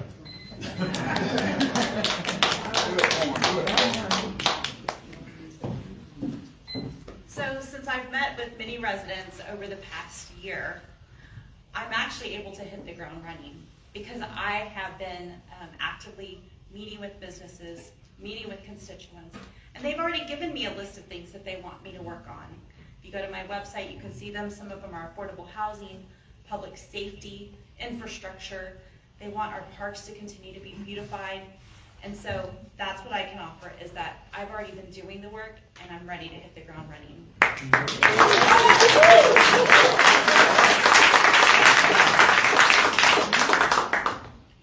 Day one, you tell everybody in District 6, this is your office. This is your city, and we are ready to work. Aside from that is we want to make sure that we provide them good board and board commissioners to be able to represent them.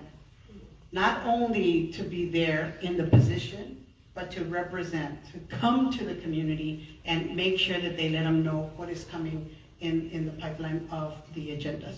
That is important. But more than that is that we want to make sure that we let everybody know that this is District 6 and this is your house. This is your city and this is what your taxes pay for. Thank you.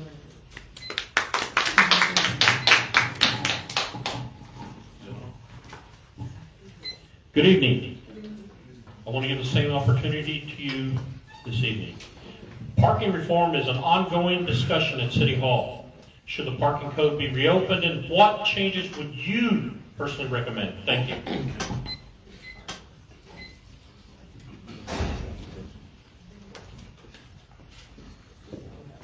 It's important to have that discussion because we want to make sure that we have not only good businesses that come to the city, good centers to come to the city, and we want to make sure that they are able to have the accessibility to get to that location.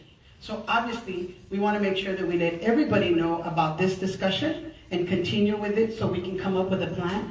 And not only come up with a plan, but implement the plan. Thank you.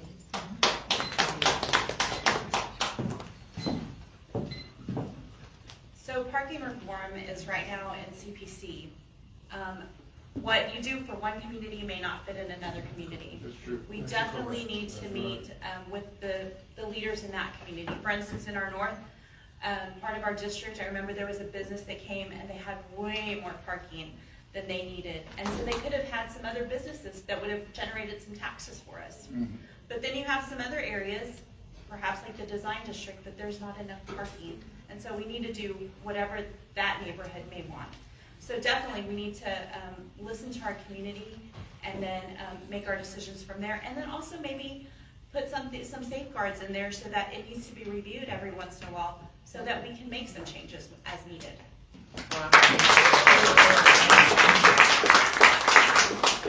Most people are treating the parking minimum issue as if it's an either or. We have to meet in the middle. I'm going to give an example of our community. Because of the poor condition of the alleys in Northwest Dallas, and residents cannot meet that minimum of, let's say, 2-3 cars at one specific residence, they park in front of the streets. Yes. So someone had mentioned in the District 7 grids that was an issue, and you don't know if you're out, you're going to get hit if your kids are going to be out there on a bicycle, but you also need to balance that with growth. We don't want to impact our businesses. We want them to help drive sales tax revenue for our communities. That translates into jobs for our residents. So it's not this way or that way. We have to come to the middle, and I believe that the City Council can do that, and I'm glad that they tabled this issue. If we have other pressing priorities right now, we can do that as we go. But right now, let's just kind of squash that.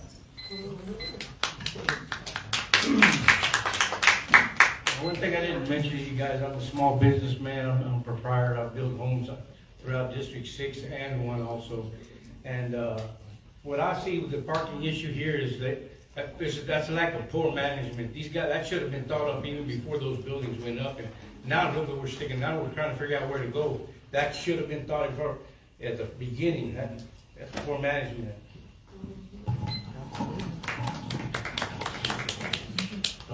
Over the last 20 years or so, there's been a proliferation of concrete batch plants, concrete crushing plants, and asphalt plants across from our park properties in District 6 and the environmentally sensitive Elm Fork watershed of the Trinity River. The Elm Fork Gun Range, the LB Houston Tennis Center, the Luna Vista Golf Course, and MoneyGram Soccer Complex. In fact, there's an enormous concrete batch plant right next to our $30 million MoneyGram Soccer Complex where thousands of kids go and play soccer. And what I'd like to know, and a lot of these they need SUPs in their industrial zoning. A lot of these SUPs are coming up for renewal. There's some new proposals. I'd like to ask you all, what is your position on the granting of SUPs for concrete batch plants next to our park properties in District 6 Northwest? Yeah, I'd like to touch that. I kind of like a development issue there. We need to come up with some type of, on that, and I'm sure there is a situation. Talk to the mic. Okay, I'm sorry. Yeah, that's right up my alley. I like development, things like that, and something that will serve the community, you know. What we need to do is investigate and find out how we can protect that pollution from those concrete plants have been there forever. I go to that gun range all the time. That's where I go practice anyway. And that, we need to develop, because they were there first. They provide jobs too for the economy. And we need employment. We need employment through our West Dallas, but that's another issue. So we need to come up with some type of program to block that pollution from invading to that soccer field you guys are talking about. So it can be done. We just need to work at it and investigate the products that we can touch on and bring it up to city council, and hopefully we can rectify that, because all of that is income, both the cement and the soccer fields. I'm going to speak about both sides of the, Excuse me, sir. He's a candidate also. I didn't get the invite, but I'm here. Me neither. Yeah, me either. Come on up. Come on up. Come That's on where up. you're supposed to be.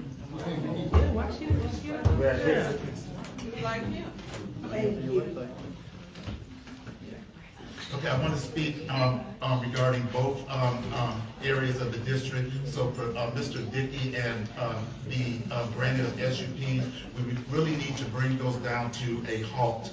You know, not just in our district, but we need to look at the impact of those citywide. In West Dallas, everybody knows the history of West Dallas. It's a dumping ground. But when you have poor black and brown people there, or people that you feel that you can discard, and that you can do whatever you want, and you get the help of those that are representing the residents, you have that. In 2019, it was discovered in our area when the 2019 tornado ravaged our community.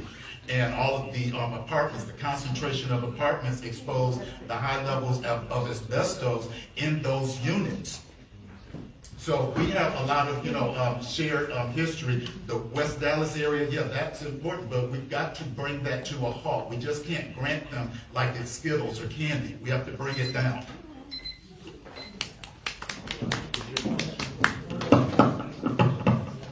So one of the things that brought me to City Hall is cement batch plants. Prior to me coming, they didn't require an SUP. You could just put them in. It could be a temporary batch plant. The building official would sign off on it, and it could be there for as long as it wanted to be. So now we have the CCAP, which is the city's environmental plan. They're also required to get an SUP, which requires the community to have input. And so we definitely, this is great, because these SUPs are coming up. Before, it was very difficult to fight them. But now the community, the Parks Department has an opportunity to have their voices heard.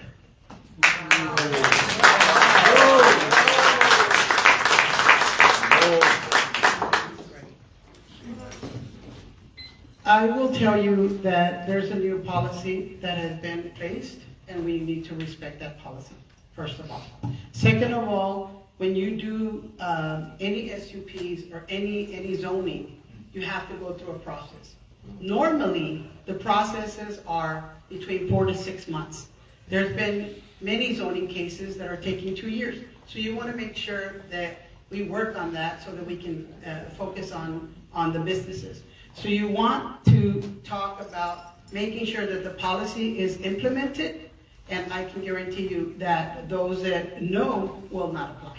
Thank you. You want to give them the 2 minutes? Yes, but you have your 2 minutes to do your intro. Sure, I will. Hi. Hey. My name is Quishare Morgan. I'm a write-in candidate. Q Morgan. So y'all won't have to deal with Quishare boys. But I like to say I'm usually an activist. I've been living in West Dallas. I was born there. I've been a resident for about 25 years now. I have a large set of children that have made big impacts in West Dallas. I'm here because I was asked to be. I have no underlying situation. This grants me anything but the process of having an area to be in the office instead of in the streets. I feel if I'm going to be about changing my district, this is how it starts. So I contemplated on this, and this is why I'm now writing. But I'm here because I'm about diversity, I'm about clarity, communication. I know what it means to have affordable housing. I'm a resident of affordable housing. I know the opportunities that can be made and the opportunities that has happened. I'm here for the futuristic understanding with our residents and how we work together. In West Dallas, we're kind of on separate plateaus where this side want this side want that, but nobody's meeting in the middle. I'm the candidate that's willing to hear everybody and how we're going to do this together, like really together. Thank you.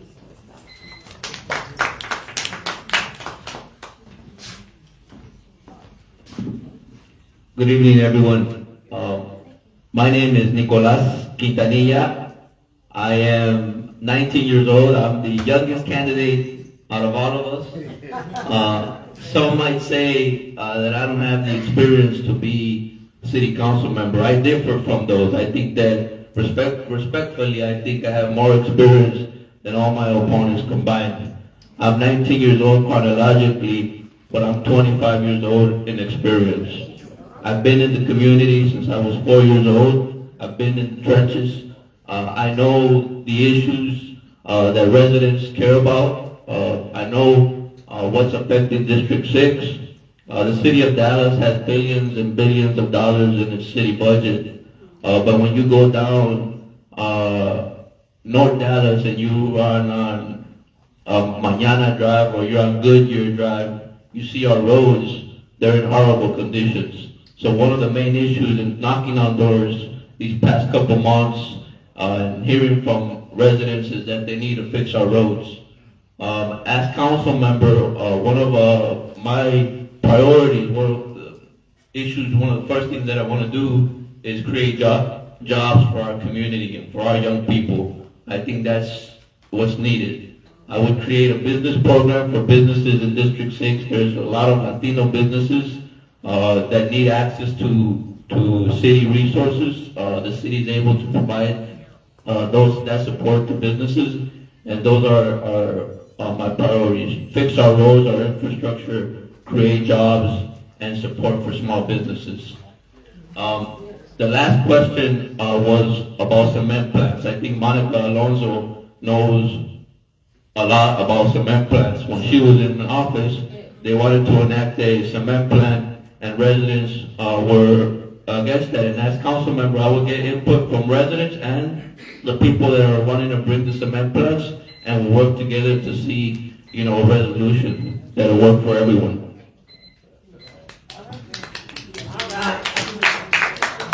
I'm going to take a point of reference right now. Candidates, please do not refer to your opponents in any circumstance at all. Thank you. It was with all due respect, no offense, no pun intended. Okay, all right. Good evening. My name is Tim Jackson. I'm with the Alliance for Black Economics Political Action Committee. And my question is to those who are looking to represent West Dallas. You all know what it feels like to be neglected in West Dallas. While you sit north of I-30, you tend to have south of I-30 problems. How will you, when you do get into position to serve the community, partner with other districts south and hold other districts north accountable for creating legislation or helping to create equity, specifically for black boys, black men, and black families that tend to fall in under the poverty line and tend to struggle a lot when it comes to things that produce a quality of life?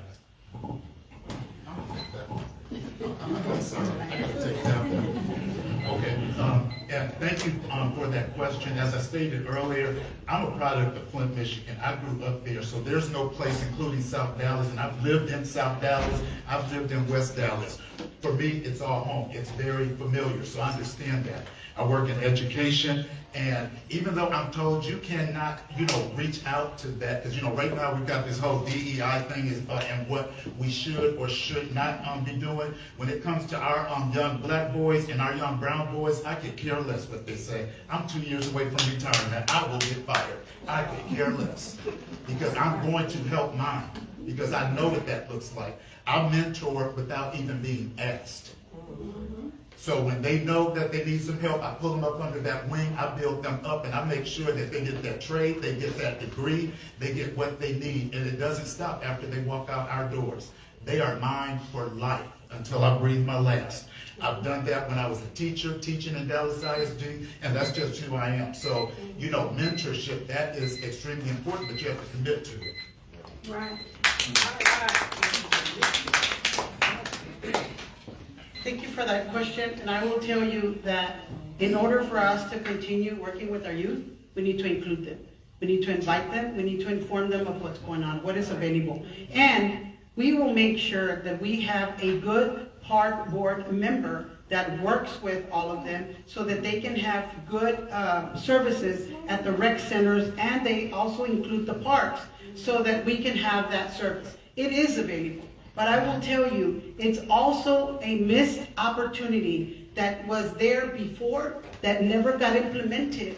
And that is, we were trying to provide scholarships and training for the youth, and that's something that never happened. We want to make sure that we bring that back because they're all deserving. They're taxpayers, and they are just as deserving. And also, we also want to make sure that they're prepared, because a great number of them are entrepreneurs or becoming entrepreneurs, and we need to make sure we have them helpful.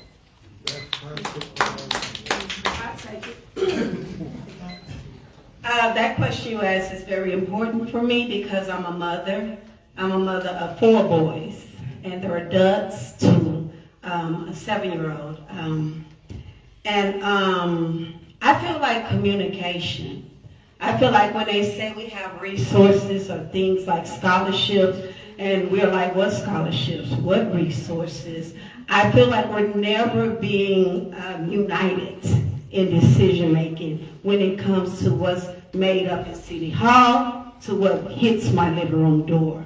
I'm very active in my community. So when I don't hear about things, or my children don't hear about things, then that's where it falls at the wayside. So if we're going to implement change to our children, then it has to be communicated effectively that there are changes happening. Thank you.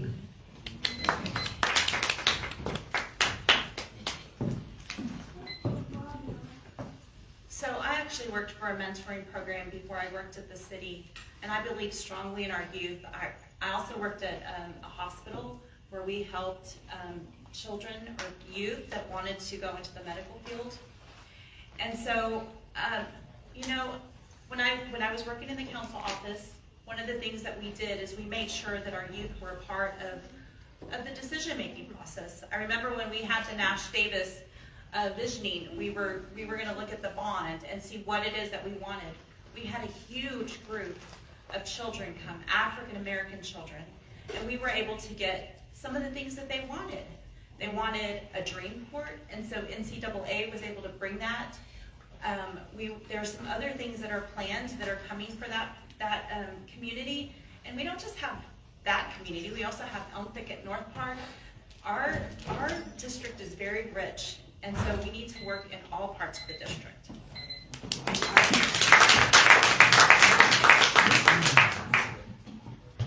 Yes, getting back to the youth, that's a very good topic. We all need to be addressed. We have all these parks. It was mentioned over there on Harry Hines. They're the lowest budgeted park. When I was walking the streets last election, that's what they told me. They didn't have no funding. The kids couldn't afford it, so we were looking forward to cutting it in half. And we've got. And I spoke to the what do you call it? The acting manager for the city of Dallas at the last meeting. She was at in West Dallas, and I spoke to her about our situation there in the parks. That we have swimming pools down for the kids. The kids can't even hang out there. It's been knocked down for. Oh, my son went there maybe 10, 15 years ago, and boom. She said she was going to get on it. She looked at her people. She said she was going to get on it, and boom, they're all covered up. Hopefully, I pray to God that that's going to bring that back to the kids, because the kids, they're being raised up without being raised up by a single parent. We need to focus on that issue.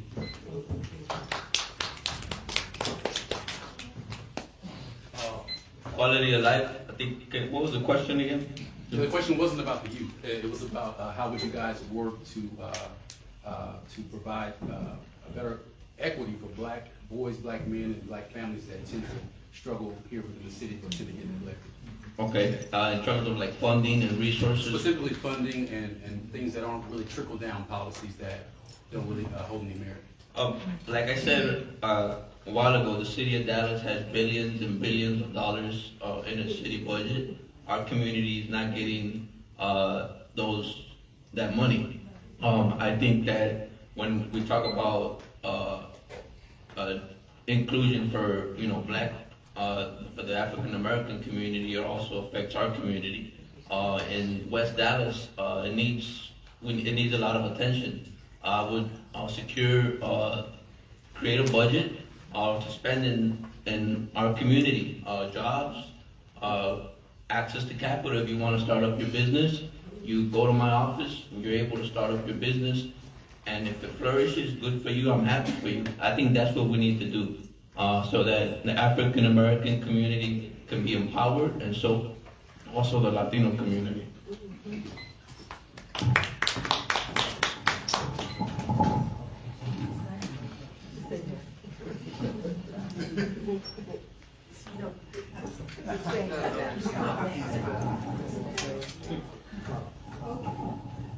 Many of us feel that voters get cheated in our bond programs because we have to choose between one thing and another. And I'll use the most recent example of Fair Park and the Convention Center. Two completely different items, but they're on the same bond issue. I would like your guarantee that when you're in office that you will stop that practice, that every issue stands on its own and is voted up or voted down on its own. The most egregious one was the toll road being mixed in the middle of a very long proposition for parks. And it took us 7 years to kill the toll road. But I think in fairness and transparency and what makes sense, that for these millions and millions of dollars that get spent, that you don't tie Fair Park to a convention center. And Fair Park is held hostage by something that many of us feel is absolutely unnecessary. But for the love of Fair Park, many people voted for a convention center. The time is saying, what is your question?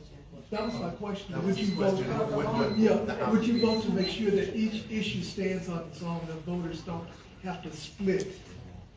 That each issue stands on its own? Thank you for that question, and I'm going to use a recent example. I was a finance subcommittee member on the 2020 Dallas ISD bond, and after a lot of wrangling, we ended up splitting those into 4 distinct areas. And we allowed the voters to determine or tell us exactly how they felt on that. The first one was new campuses or renovations to existing campuses. The other one dealt with IT needs because there was a huge need for that. And then the other 2 is what I call flood projects. In the end, like we put it there, but we left it in the hands of the voters. The voters approved the first 2 that were our priority projects. The other ones they rejected. So we can put it there. That's my pledge, to actually put it there. But in the end, the voters have to state what they will and will not support. So that's my pledge as somebody that's been through this process, is to put it in your hands after we put it out.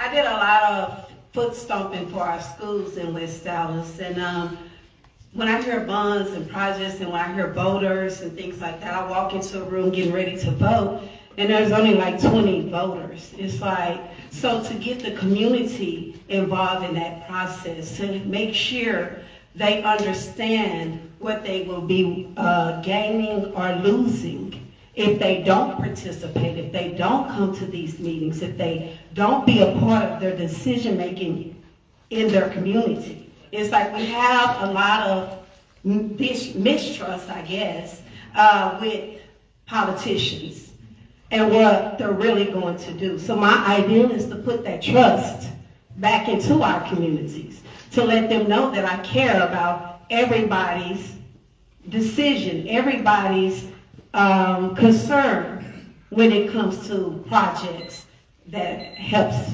build our communities. Thank you.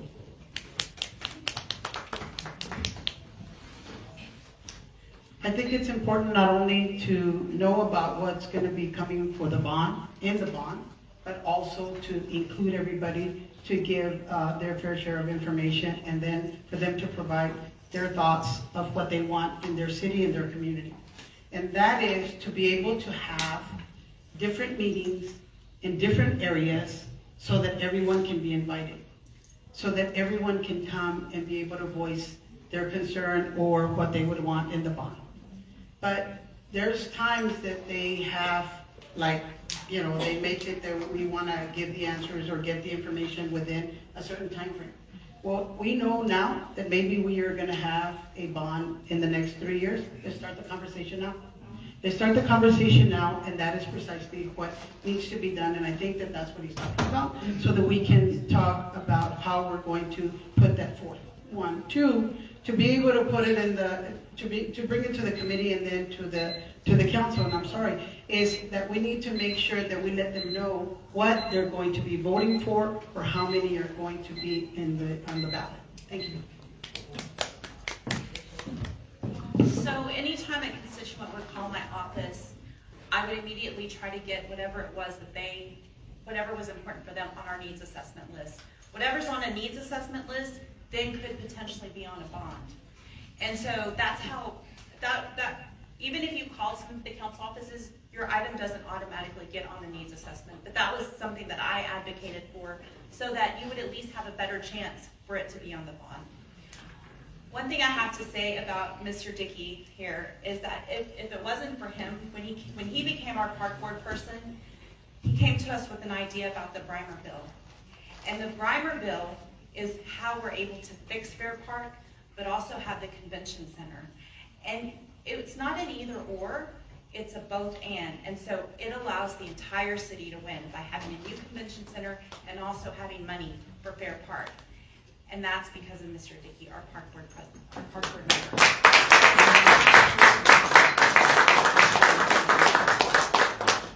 Yes, I'd like to let you guys know that I will stand firm with the community and the neighborhood, and whatever we want, whatever they want applied, and we'll go for that.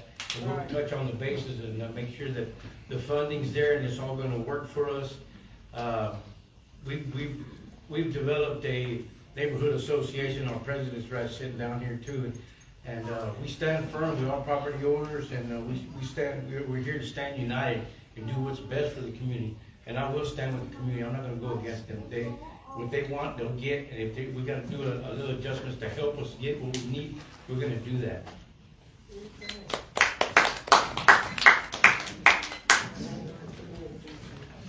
In 2024, we passed, voters approved 10 propositions for, I think, $1.25 billion bond. 300 million went to parks, affordable housing, et cetera, et cetera. So if we're starting the discussion of new bonds, I think, that's good, and we get input from people. We work among ourselves, and then it goes for a vote. I think the responses from all of us, from the candidates, were pretty good, and I'm in sync with most of the responses.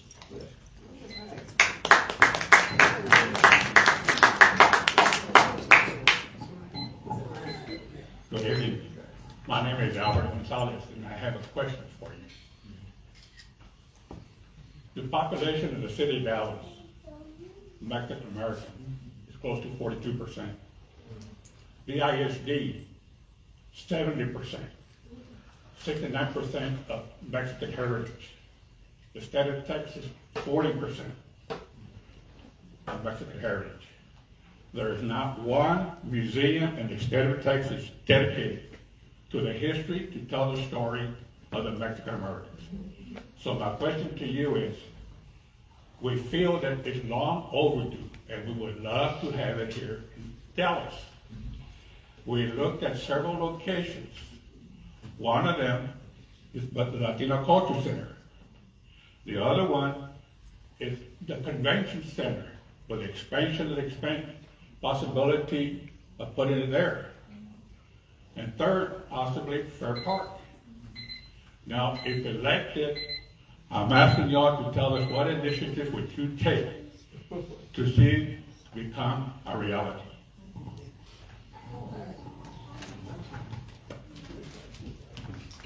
You can tell that I'm 60 because I keep getting up here.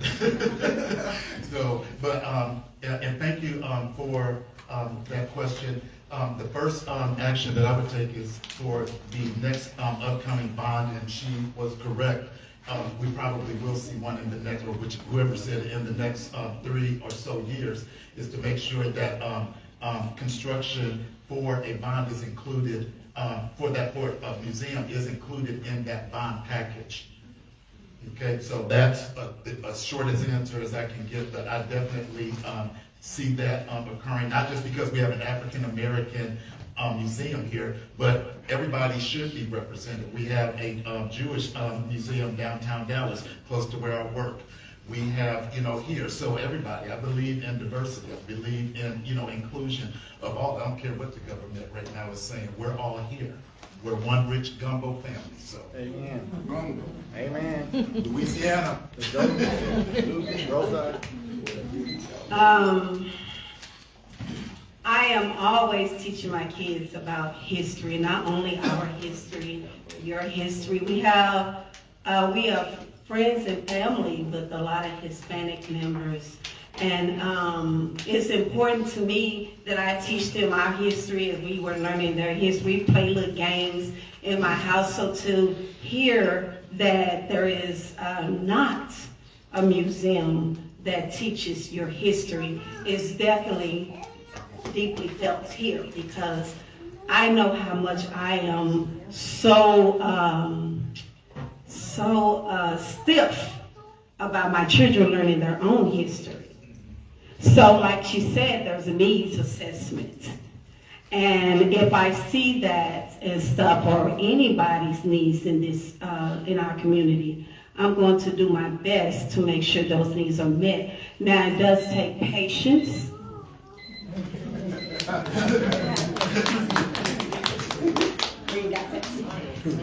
Yeah, I'd love to see that Hispanic produce that museum and arts and all that type of information, especially authentic history for the Hispanics.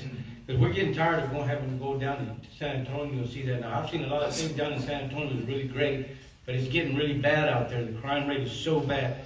So we need to keep it here in Dallas. And I heard that there's a package coming up where they're going to renovate the downtown area. There used to be a lot of clubs back, I'm too old to go out, I don't go to them clubs no more, but it used to be really nice in downtown. Right, go crossing over the bridge by the Hooters in downtown, and they're going to bring it back and they're going to develop that, and that would be a fantastic place to put that little museum in a nice area for the Hispanic to get all our culture out there in history and all of that back into that little store or whatever you want to call it, a building there. It'd be nice because you're going to have a lot of tourists there. I think it would be very outstanding for Dallas.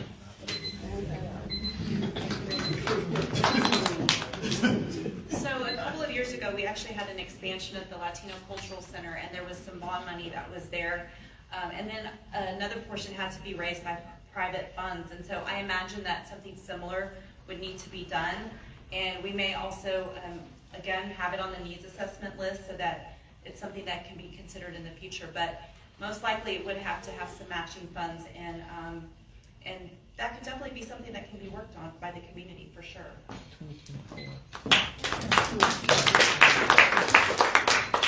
As soon as I walk into City Hall, that's going to be one of our discussions that we're going to have. Not only that we're going to have, but how are we going to get it taken care of, get it done. Why? Because there is, like they mentioned, there is money, and the state has money.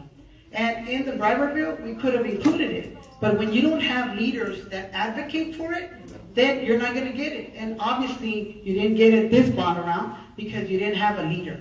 You will have a leader that will voice that you need to get it done. And that is something that you work with everyone to be able to make it happen. Thank you.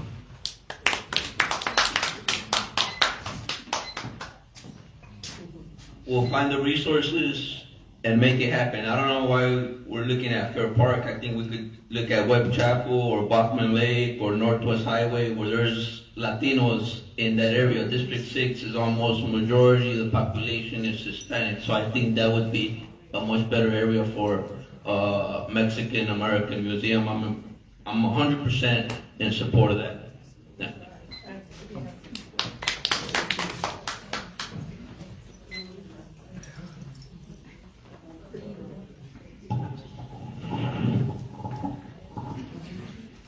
Hi everyone, my name is Destiny Ramirez. I have lived in West Dallas all my life. My mom always told me that good things come out of West Dallas. So this is where my question is. How will you ensure that all the youth, especially those from marginalized communities, have equal access to resources and community opportunities in the city? Yes.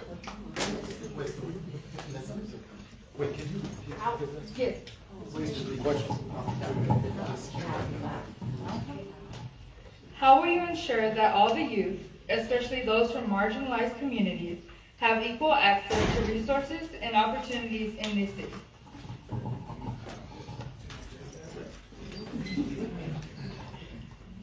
Thank you for that question, and thank you for your involvement. I know you've been very involved, and I think that's good, and I know that you've worked with many, and I think that's very good, and it starts there. But we also need to get you support, and that support comes from the leaders. This leader has always worked with youth, has always worked especially with women, mujeres, especialmente Latinas, to be able to get involved.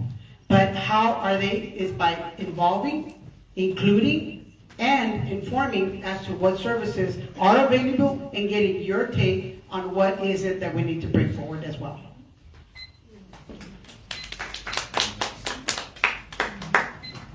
Yeah, I've got an idea here about going into the high schools and talking to the freshmen. Back in my day, they would have assemblies there in the auditoriums, and they would talk to the students and tell them what's going on and issues within whatever, I think that would be a great opportunity to show them the options that we have: military, government, city, state, all types of benefits, and that's a great option.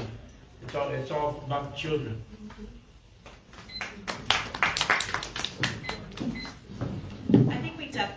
to listen to our youth. I know your family specifically, there was a need for all abilities playgrounds because y'all were never able to swing with your sister, right? And so I think y'all have some of the great ideas that we need to be able to listen to, have roundtable discussions throughout our district, because y'all know some of the things that you need, and we need to be able to partner with some other organizations to get those things accomplished, just like we were able to do with those all ability amenities at our parks.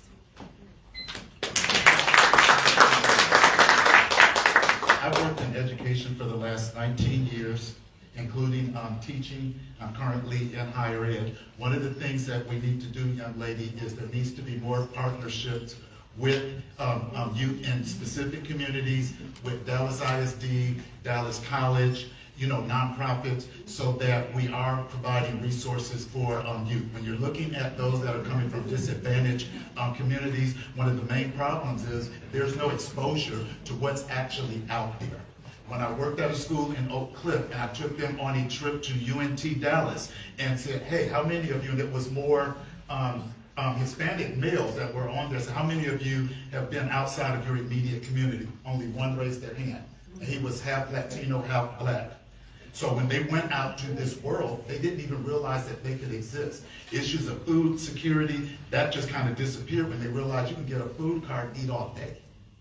So then education became something that was a viable option for them. So there has to be more partnerships like that and exposure type activities.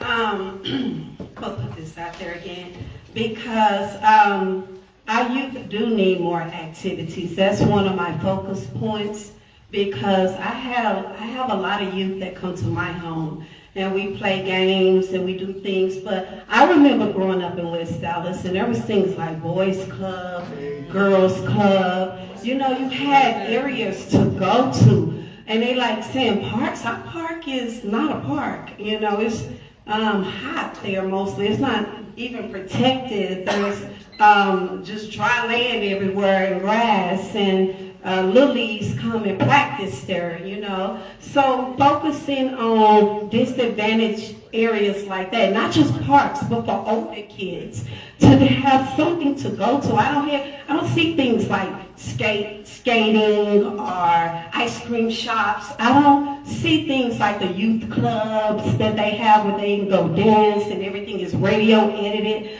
I think there needs to be some form of areas for our youth to hang, because they're just hanging right now.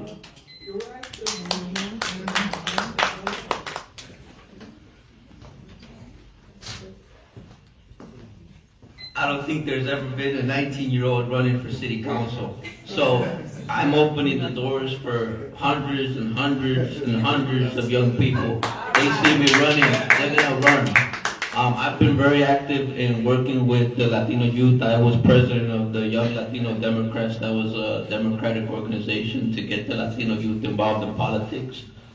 Recently, I represented the family of Casey Delgado. She's a young girl who was shot and killed by one of her friends. The family called me up for help. I organized a press conference. We demanded that the charge be upgraded from manslaughter to murder, that they denied the bond, and we were able to do that.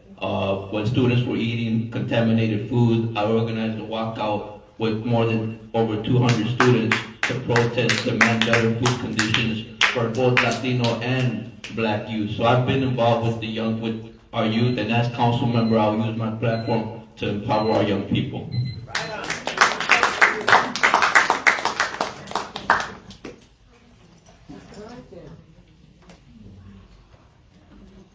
Good evening. My name is Sylvia Lagos. Good evening. My name is Sylvia Lagos, and I'm just telling my heart, please be still, because I'm a little angry. Because what I see here, I've seen for a long, long time. I've been involved in politics forever, knocked on every door that I possibly could, especially in West Dallas. I have a deep love for West Dallas. One of the things I would like, I have so many questions. Well, one that sticks very hard in my heart right now is, one of you is going to win, and there's going to be some losers. Now, are you losers I mean, are you people that are gonna not win? I'm getting the question. Are you people that are not gonna win going to work with that elected official with all these wonderful ideas that you have? Are you not gonna hold resentment and I don't like her, I don't like him? I'm sick and tired of that because I've seen it for too long. Ooh, yes. Amen. Get ready. As a person that wasn't even trying to run on politician level, I'm kind of a wild card, so I like to be able to have my own roots on the ground, so when I'm ready to speak and when I'm ready to stand and when I'm ready to say something is right or when it's wrong. I don't want rules, I don't want time. I want to be able to passionately speak for my community, for all my residents in West Dallas, for my friends, my family, even for the strangers there. And I have heard so much about candidates that sit behind me. And I'm like, I just got started and it's like this and that and this and that. So if we as candidates are sitting up there having to deal with the talkabouts, I guess, I do understand your concern. I'm not built that way. My concern is, what are we doing for West Dallas? I don't care if I'm a loser.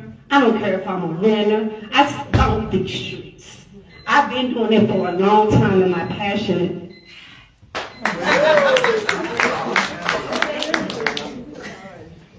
I have worked in the city of Dallas as a community leader, a civic leader for almost 30 years now.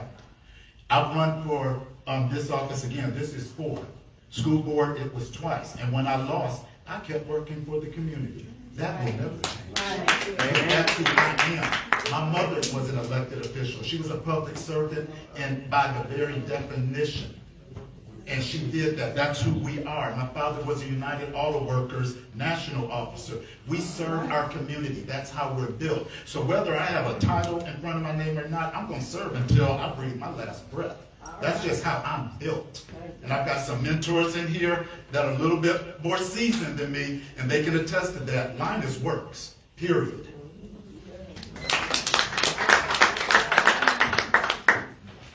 For me, the answer is yes, and I know you know that I've not only been involved in the political arena of the council, but also in all levels of different governments. But it's never stopping. And everybody can see and everybody knows that we win some and we lose some. But the thing is that I will share with you what my mother taught me.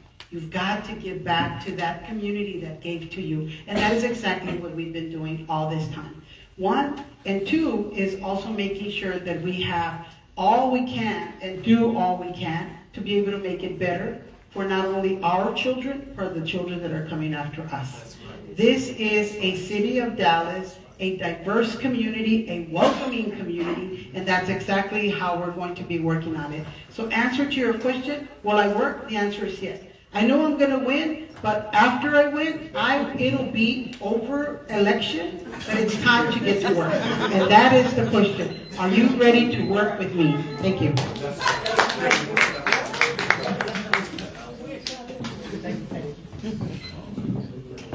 What brought me to City Hall is to learn how government worked.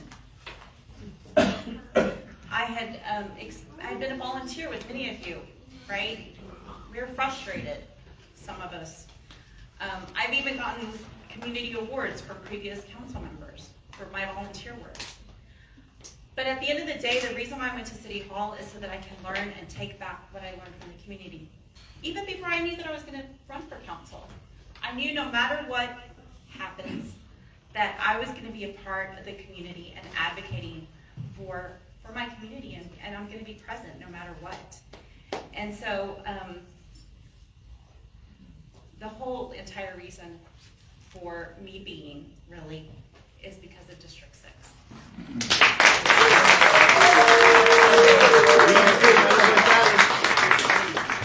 Yeah, Dr. I plan on continue serving the community like I always have. One of my main goals is to be like a story about the Good Samaritan, and I'm here to continue that till the day I die. So You can take that to the bank.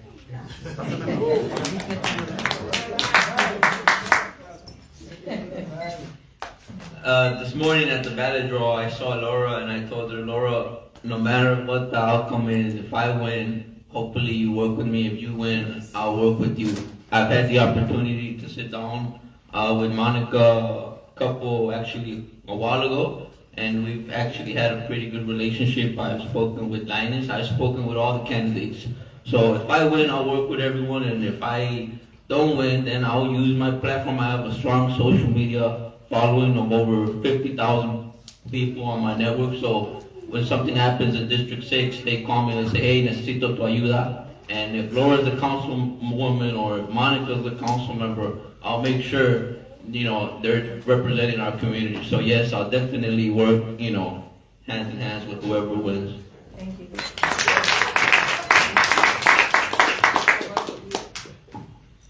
Good evening. My name is Sophia Grant, and I stand before you with a really heavy heart. I'm a member of the LG Pinkston Alumni Association, and it's great to have a basketball court in West Dallas, but more importantly, the revalorization of those new homes that are coming up and the taxation. It appears to me, because I grew up in West Dallas when the lead smelter plant was killing our people, okay, and now I see taxation killing our people, because there's a house that sits by the Nash Davis Rec Center, and I know that because we have Pinkston in the park.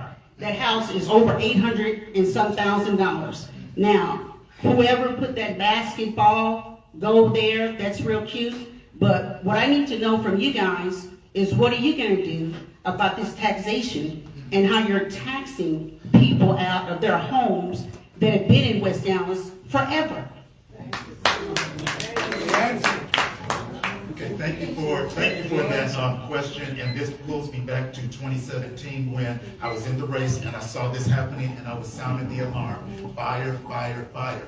Nobody listened, everybody went with the popular choice, and now we have these big, huge homes, and homes basically levied, except for Mother Pearl. She had them to build around her, and I appreciate that, because that showed the grit and the fight that she had to not be driven out of her home. The solution lies in state legislative actions on behalf of the Senate and the House as it relates to capping appraisal rates. That is going to require will and somebody that's going to step out there and talk with those. Now, this is a nonpartisan race, but when I was looking at who sat on those committees for the Senate and the House, on the Democratic side, there's one person, Senator Royce West. House side, nobody else. So how are you going to make any headway when you do not have people who represent you to talk about a cap based on income levels if there's nobody there? You got people that are far north, not just North Dallas, but into the suburbs that surround Dallas. So it's going to require a legislative fix. That's the only way we're going to cap it. The appraisal district here won't do anything about it. We can't, City Hall can't do anything about it. It's a state issue. All right, thank you, brother.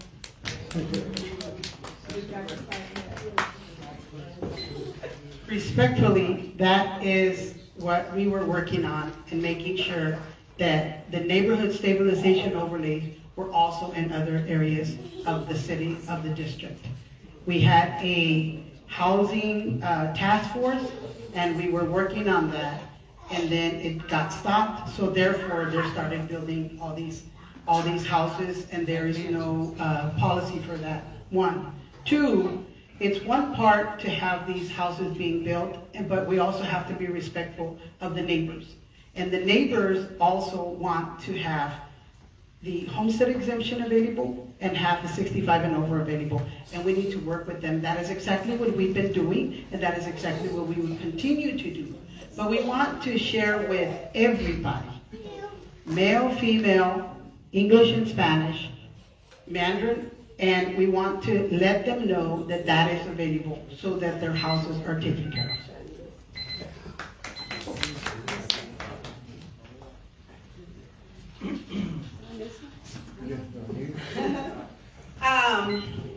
How you doing, Ms. Brown? Yes. She touched something that's dear to me, because I remember when the bridge, Mary Hill Hunt Bridge, was being built, and it was about connecting West Dallas with downtown, and we was all kind of confused as residents, like, it takes us like 6 minutes to get downtown, what are we connecting, you know? And all the buildings started, and then all the bids for land started. And not only were they bidding for empty spaces, but they were bidding for people's homes. And we heard about how people lost their homes in the bids. So that's one of the things I am about, is unification, not gentrification. And when we talked about those homes, when I attended those meetings, we said, well, are they going to be affordable for West Dallas residents? And the last meeting I heard, it was a promise to stay affordable. So when I hear an $800,000 house, when I drive my school bus of kids past it, and I look there, I have a problem with that. Yeah, all right. Yep. So it is a state issue. We were actually able to pass a NES in West Dallas. And so if you put in some money with home repair programs, then it freezes your taxes. And if you qualify for a city program, then that also would go towards the amount of money needed to freeze those taxes, okay? The other thing that we've done is to partner with nonprofits so that you can learn about homestead tax exemption, because so many of our residents are not taking advantage of that resource. And then the other thing is that taxes is not just the city of Dallas. You have taxes that go to the county, Parkland, DISD, DART, and so the city of Dallas has cut their tax rate many times. This time it was actually probably one of the highest percentages, but you have other entities that are collecting taxes as well.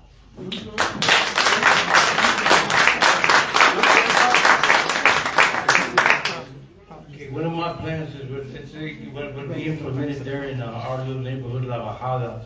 We organized this neighborhood association, and we got that NSO working for us. And my plan is to develop one throughout all of District 6. Getting all the residents, property owners, mainly 2 generations would be great, because that proves that you're going to stay in our neighborhood for a while and not go anywhere or pass it on to your kids or whatever.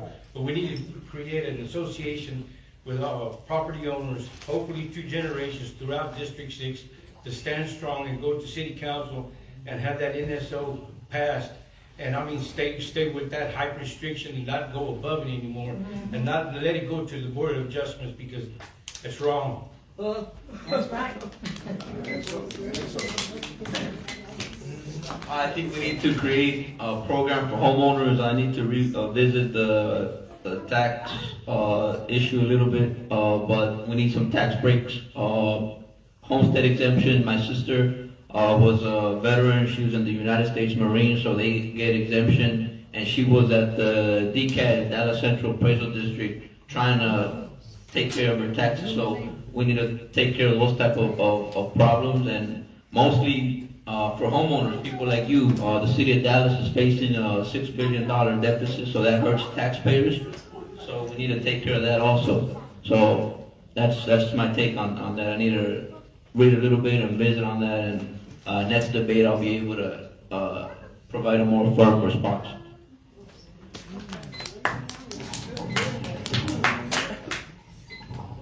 Thank you. My name is Christopher Marshall. Just heard about that 6.5. This question is going to be very direct and requires some critical thinking, so answer it in your area of expertise.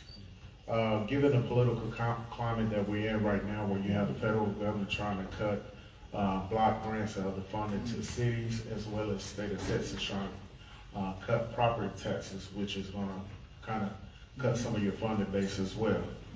Given the passage of Proposition S and U during the general election, how would you navigate the challenges and constraints that may be present for city resources to promote equity, inclusion, and for the public good?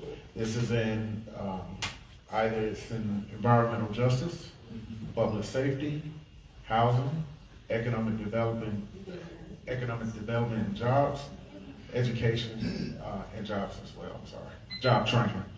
Answer your area expertise, because It's gonna be a loaded question. Loaded. Come on. The voters have spoken, and the S and the U has passed, and we need to be able to work on it and implement it. And that is something that we need to make sure that we share with everyone, because otherwise we're gonna get sued, and we're not gonna have enough money to be able to fund that. So yes, you're right, we have to be able to work on that budget, but it's called working together to be able to make not only the budget to come to fruition, but also to listen to the voters, because otherwise that's gonna be a consequence for all of us.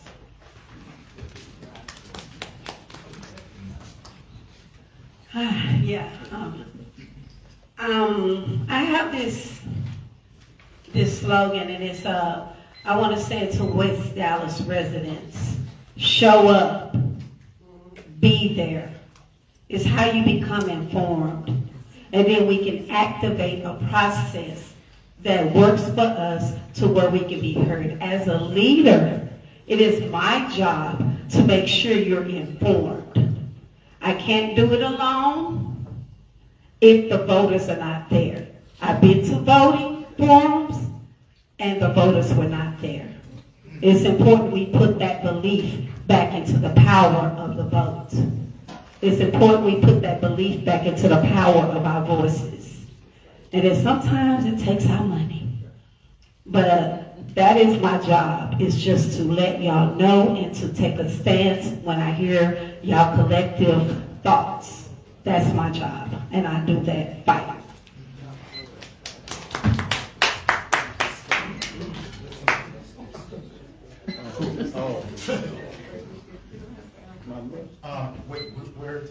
There he is back here. I've worked for organizations that were recipients of CDBG funds, and just to put it in context, two critical things happened in November.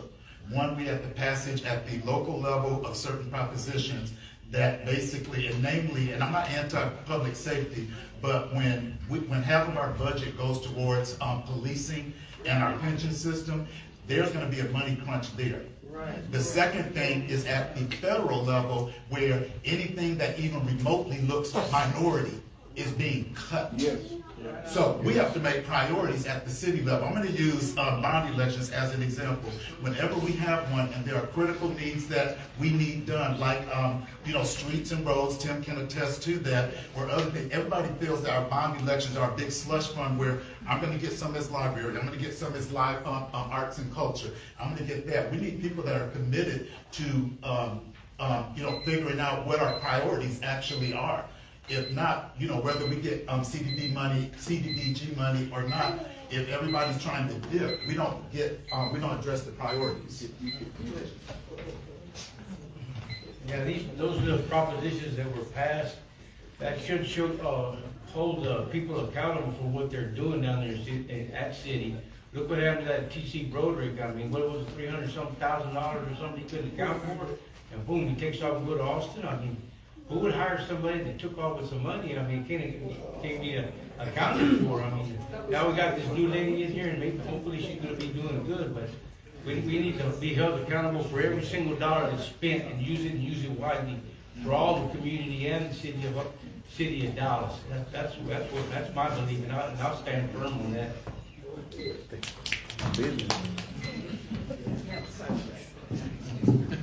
So I actually listened to a briefing a couple of days ago. It costs about $135,000 to train a new police officer. That's with their equipment and everything. And actually, like last year, I think we were only able to add 5 officers because of attrition. They retired, maybe they went somewhere else. And so as a result of these amendments is we're probably going to have to look at some of the requirements and how we onboard police officers. Maybe right now they're required to have a degree or some kind of college credit. They may have to look at some other things, and so I think we're still going to have to work through that and see how that's going to change our government and what we're going to have to do with the next budget as well. I want to give a little education to that. You have to have 45 credit hours. Right. Or if you are a military person and you are out of the military, then you can apply to the police department or a lateral. Okay, thank you. I agree with Laura on this issue. Prop S is removing the city immunity, and then Prop U is giving 50% of the city revenue to the police and fire. While I do support, I'm a supporter of more support for our Dallas police and our Dallas fire. I think that's a little bit excessive. We need to better spend that money in jobs, access to capital, scholarships for Latino and Black students, and empower our community. I think that's what we need to do. I will work with our state reps. I will work with our congress people, and tell them, hey, I'm a council member. I need your support. Get a little bit of federal money and state money and reinvest it back in District 6.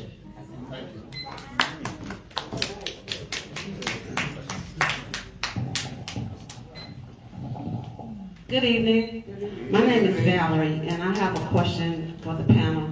I stand on the shoulders of my late godmother, Miss Maddie Nash, who was the city council for West Dallas. She was passionate about West Dallas, the things that went on in the city, and one thing that she did before she passed, she gave us a warning that this was coming. Now, with that being said, in 2017, a lot of our residents were displaced. And when I look at that, I look at Thomas Street, what happened at Thomas Street. Now we're losing churches that's 100 and something years old. Yes. We're losing businesses. What would you do as a candidate or as a city council person to ensure that we include our residents and our businesses that we do have while welcoming new residents and new businesses?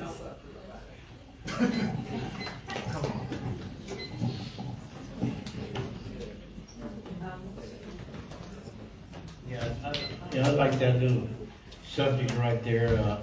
I've been active myself, and I've got a little fund that I dip into every once in a while. And I've touched 3 churches in our neighborhood, a couple of residents too that special needs also, and people that can't keep their houses up to code, and they're getting hit with code. So as a city councilman, I plan on developing a fund up and keeping our churches, all services that help the community, we're going to keep them intact. And we'll reach out to other corporations and organizations that do funding like that. They're Samaritans. They'll help anybody out that wants to better themselves and keep us all together and work together. And that's one of my issues. I've been doing that already. It doesn't get publicized because I don't go broader out in the news or nothing, but the churches know and other services. But I'm going to stand firm on that.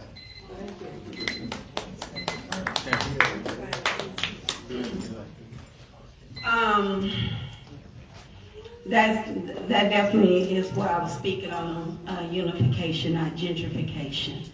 I remember when the learning centers were attacked, like Sequoia, Carver. I'm in the newspaper for trying to stop that from happening, from trying to stop them from taking our artifacts of West Dallas, things that collects our pride in West Dallas. Our churches, definitely. That's my goal, is to preserve our history in West Dallas, things we work hard for, things that has our name on it, our grandmother's name on it, great-grandfather. I have a back history with West Dallas and things that are being affected. As far as businesses go, I said as far as small.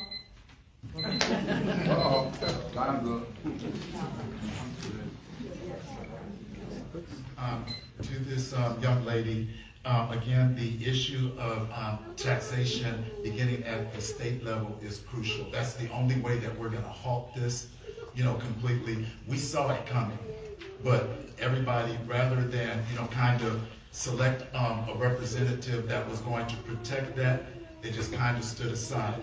our race, if everybody remembers, we were under FBI investigation for voter fraud. Let's just keep this real. People wanted that seat.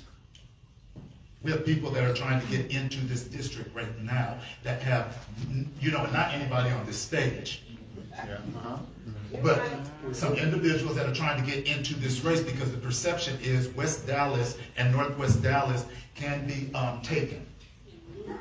And until we put our feet down and say, if you have not lived here, you stay where you are, it's going to continue to happen. We give up our power when they say something pretty and we just buy it carte blanche. We have got to stop that or else we're going to get nowhere.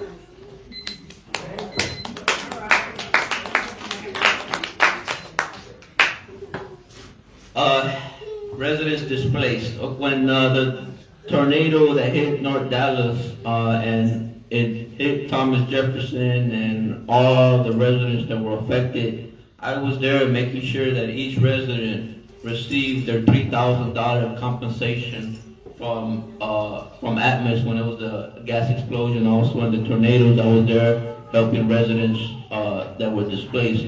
When the explosion happened, I was at Lorenzo Hotel where residents in District 6 were staying at when they were out of their homes. Right now there's Mercado Garibaldi, that's a shopping center on I-30 in Buckner. There's 300 businesses there. In 2 weeks, they're gonna be displaced. Their dreams of 25 years, businesses they've been there for 25 years, it all closed. I'm developing an 88,000 square feet building to convert it into a bazaar. So I'm open for helping residents and businesses and churches that are displaced that need support.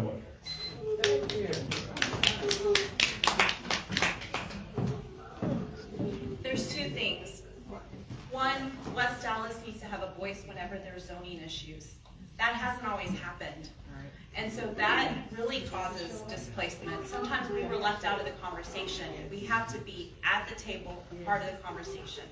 The second thing is Builders of Hope has started a toolbox, anti-gentrification. Some of those things we've already started in West Dallas, and so maybe adopting that, having parts of that will make it a lot easier for our residents to fight gentrification.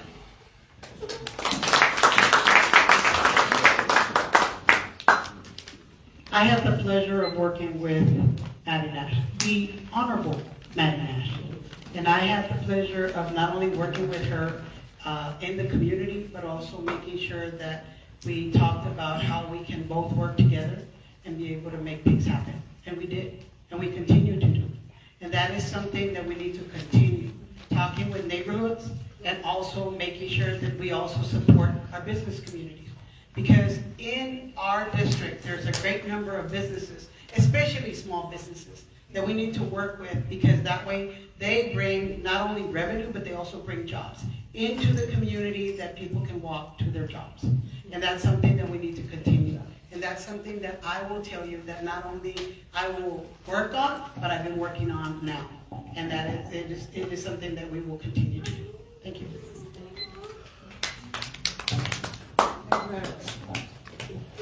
Thank you. I want to thank the two young ladies who brought up the topic of what I call colonization.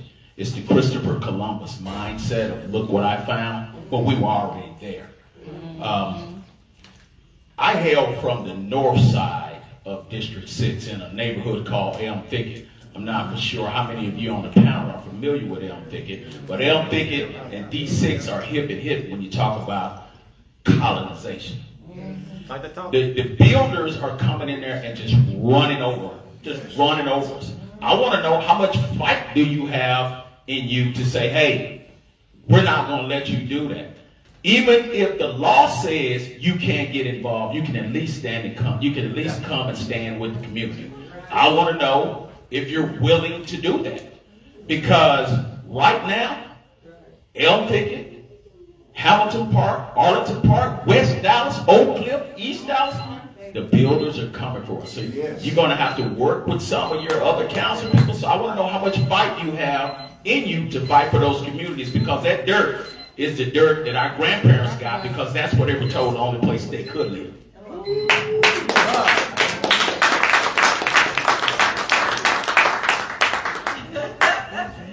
Fight is what I got. Fight is why I'm here. Fight is what I teach. So when it comes to taking stands, I've been there. I've been in the papers for it. I've been interviewed by news reporters for my fights. I've created organizations of my own for the fight of West Dallas. So when it comes to that, I am a person that stands and I talk. That's why I have a problem running for this seat. Like, are they going to keep me enclosed? Because when I figure there's right and wrong, I have a problem with wrong. And I have a problem with colonization. I have a problem with disrespect. To come in and drop your dirty boots on the clean floor and say, this looks nice, look like not too shabby, look like we can do some things here. I have problems with that mindset because we were taught to mop the floors. So when you ask who has fight, I definitely have fights. I'm here to fight. That's the reason why I'm running. Thank you. To go back to 2017, brother, when all of this stuff was happening with our democracy being taken from under us, you can Google a picture of me in front of the Dallas County Commissioner's Court, the seat of power, finger out, hollering at them. I didn't care. They could have had the police escort me out. The one thing that I stand on is what's right, what is wrong, and what is principle. I don't care who it is. I'm my mother's child. My mother was a school board member. And when the school system would not do right by those teachers and they hit the picket line, my mother was right there with those teachers. I am my mother's child. So that's a promise. That is a pledge you have from me. I don't hide from trouble. I'm part of a fraternity. I don't know where my brother is over here, but I love good trouble, just like John Lewis. And if I got to go to jail for it, I will go to jail. Amen. But I'm going to always stand up for people. Always. Because when we cower from them, that's what they depend on. We can't cower because they're continuing to take our country away from us. That's what a city council member should do. Be a leader, be a fighter for the constituency that they serve. And then be able to get partnerships with our colleagues, work with them, not fight with them. That is something that needs to be done. That is something that is lacking. And that is something that we're going to bring. We're going to bring a leader and a fighter that is going to fight for all.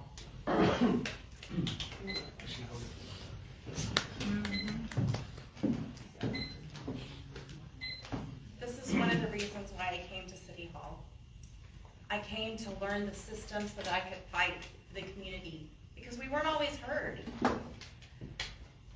And I wanted to bring back what I learned to my community. I also realized when I was at City Hall that I needed to help my neighborhood associations learn the system as well. So we spent a lot of time teaching about zoning, about other issues, to teach you how to fight the system. Because you don't know who's going to be in this seat, right? But whoever is here, you need to know how the system works so that you can fight back.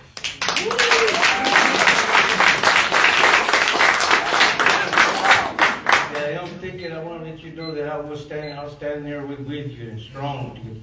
That's what you need. You need a city councilman who's going to stand there with you and not follow a leader down there or whatever goes on. I ain't going to get into that, but you know what I'm talking about. But I'm with you, brother, because I'm the third generation. My son makes the fourth generation. He was down there in 1915. We talked about the boys club. That reminds me about a boxing match I had down there. I fought and I was blood busted he busted my nose the first round. I went all the way to the end and still fought. And that's what I'm going to do for you guys. I'm not going to give up.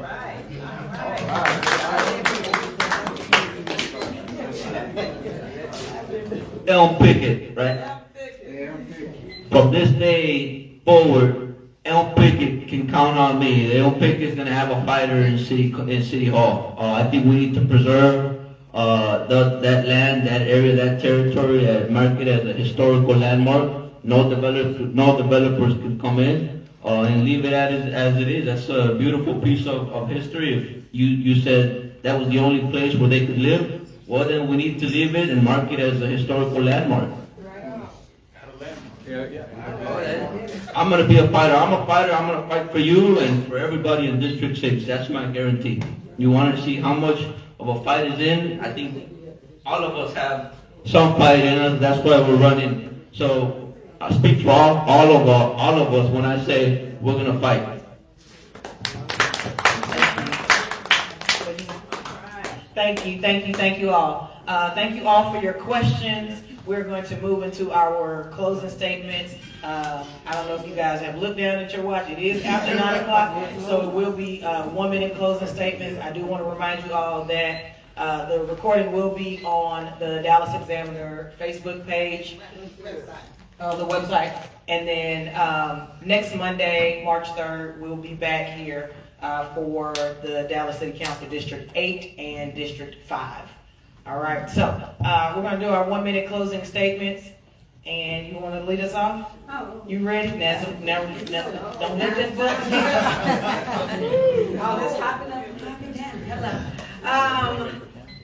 Like I said, I was called to this fight. I was called by residents of West Dallas that entrusted me with their decisions. I've been an activist a long time, and I've been fighting. I've been handcuffed. I've been put on the front line. I'm about West Dallas because I was born here, like I said. I'm about preserving what I know that we stomped to build, you know. I'm about building our businesses, especially our small businesses that are fighting to stay in their locations. I'm about trying to find avenues to why that housing is not affordable.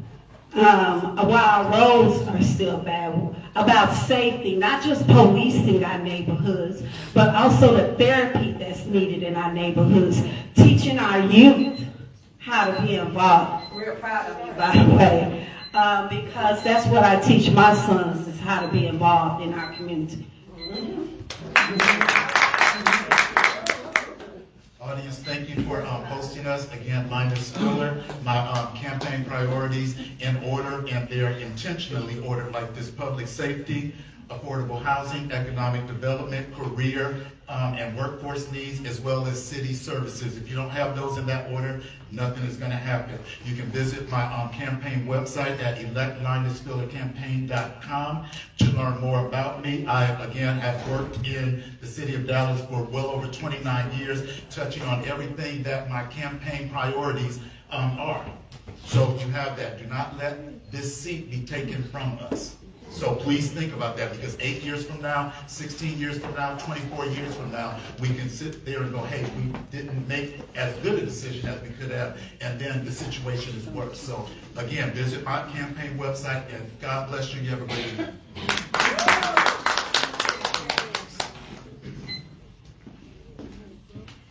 Thank you, Ms. Belt, again for the opportunity, and thank you all for coming. You could have been doing something else, but you decided to come and listen to these candidates.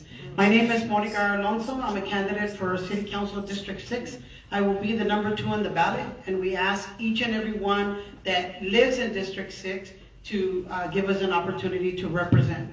Give us an opportunity to have a leader that is going to lead with you. Give us an opportunity to have a fighter that is going to fight for you and with you, because that is something that we've been working on all along. And in my words that I continue to talk about, we want to continue to be included, we want to continue to be inviting, and we want to continue to be informing. And that is something that we are doing, that we continue to do, and with your help, we're going to do it more and be able to provide all the services and get things done together. Thank you.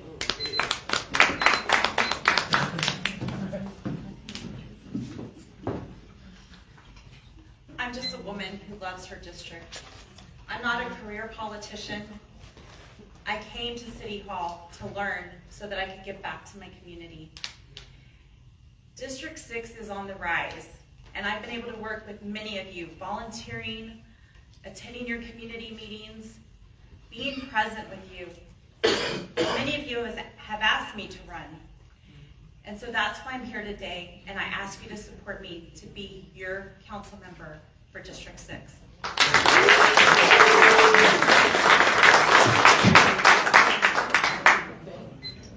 Okay, again, my name is Tony Carrillo. I'm at tony-carrillo.com. You can visit my website there, and I'm here like a mentor of mine, Jesus the Christ. He came to serve, and that's what I'm here to serve, and I don't care about if I have to die for it, but I'll shed my blood for every single one, anybody in my district or the city of Dallas, state government, it don't matter. I'm here to serve you guys, and you can take that for sure.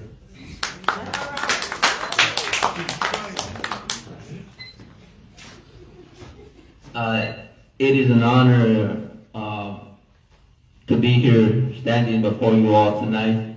I want to thank Ms. Belt. I am the youngest candidate out of all of us. This is my first time running for office. And like Laura, I've been asked, first I was not going to run, but I was asked by many people to run. So here I am standing before you as a candidate for Dallas City Council. I'm running because we need a new voice, new leadership. We need to have more young people involved. I want to create jobs, fix our roads, our infrastructure. Hopefully I can count on your vote April 21st. Thank you. 7 on the ballot, Nico Quintanilla. Thank you. Thank you all again for joining us for Monday Night Politics. Y'all have a great evening.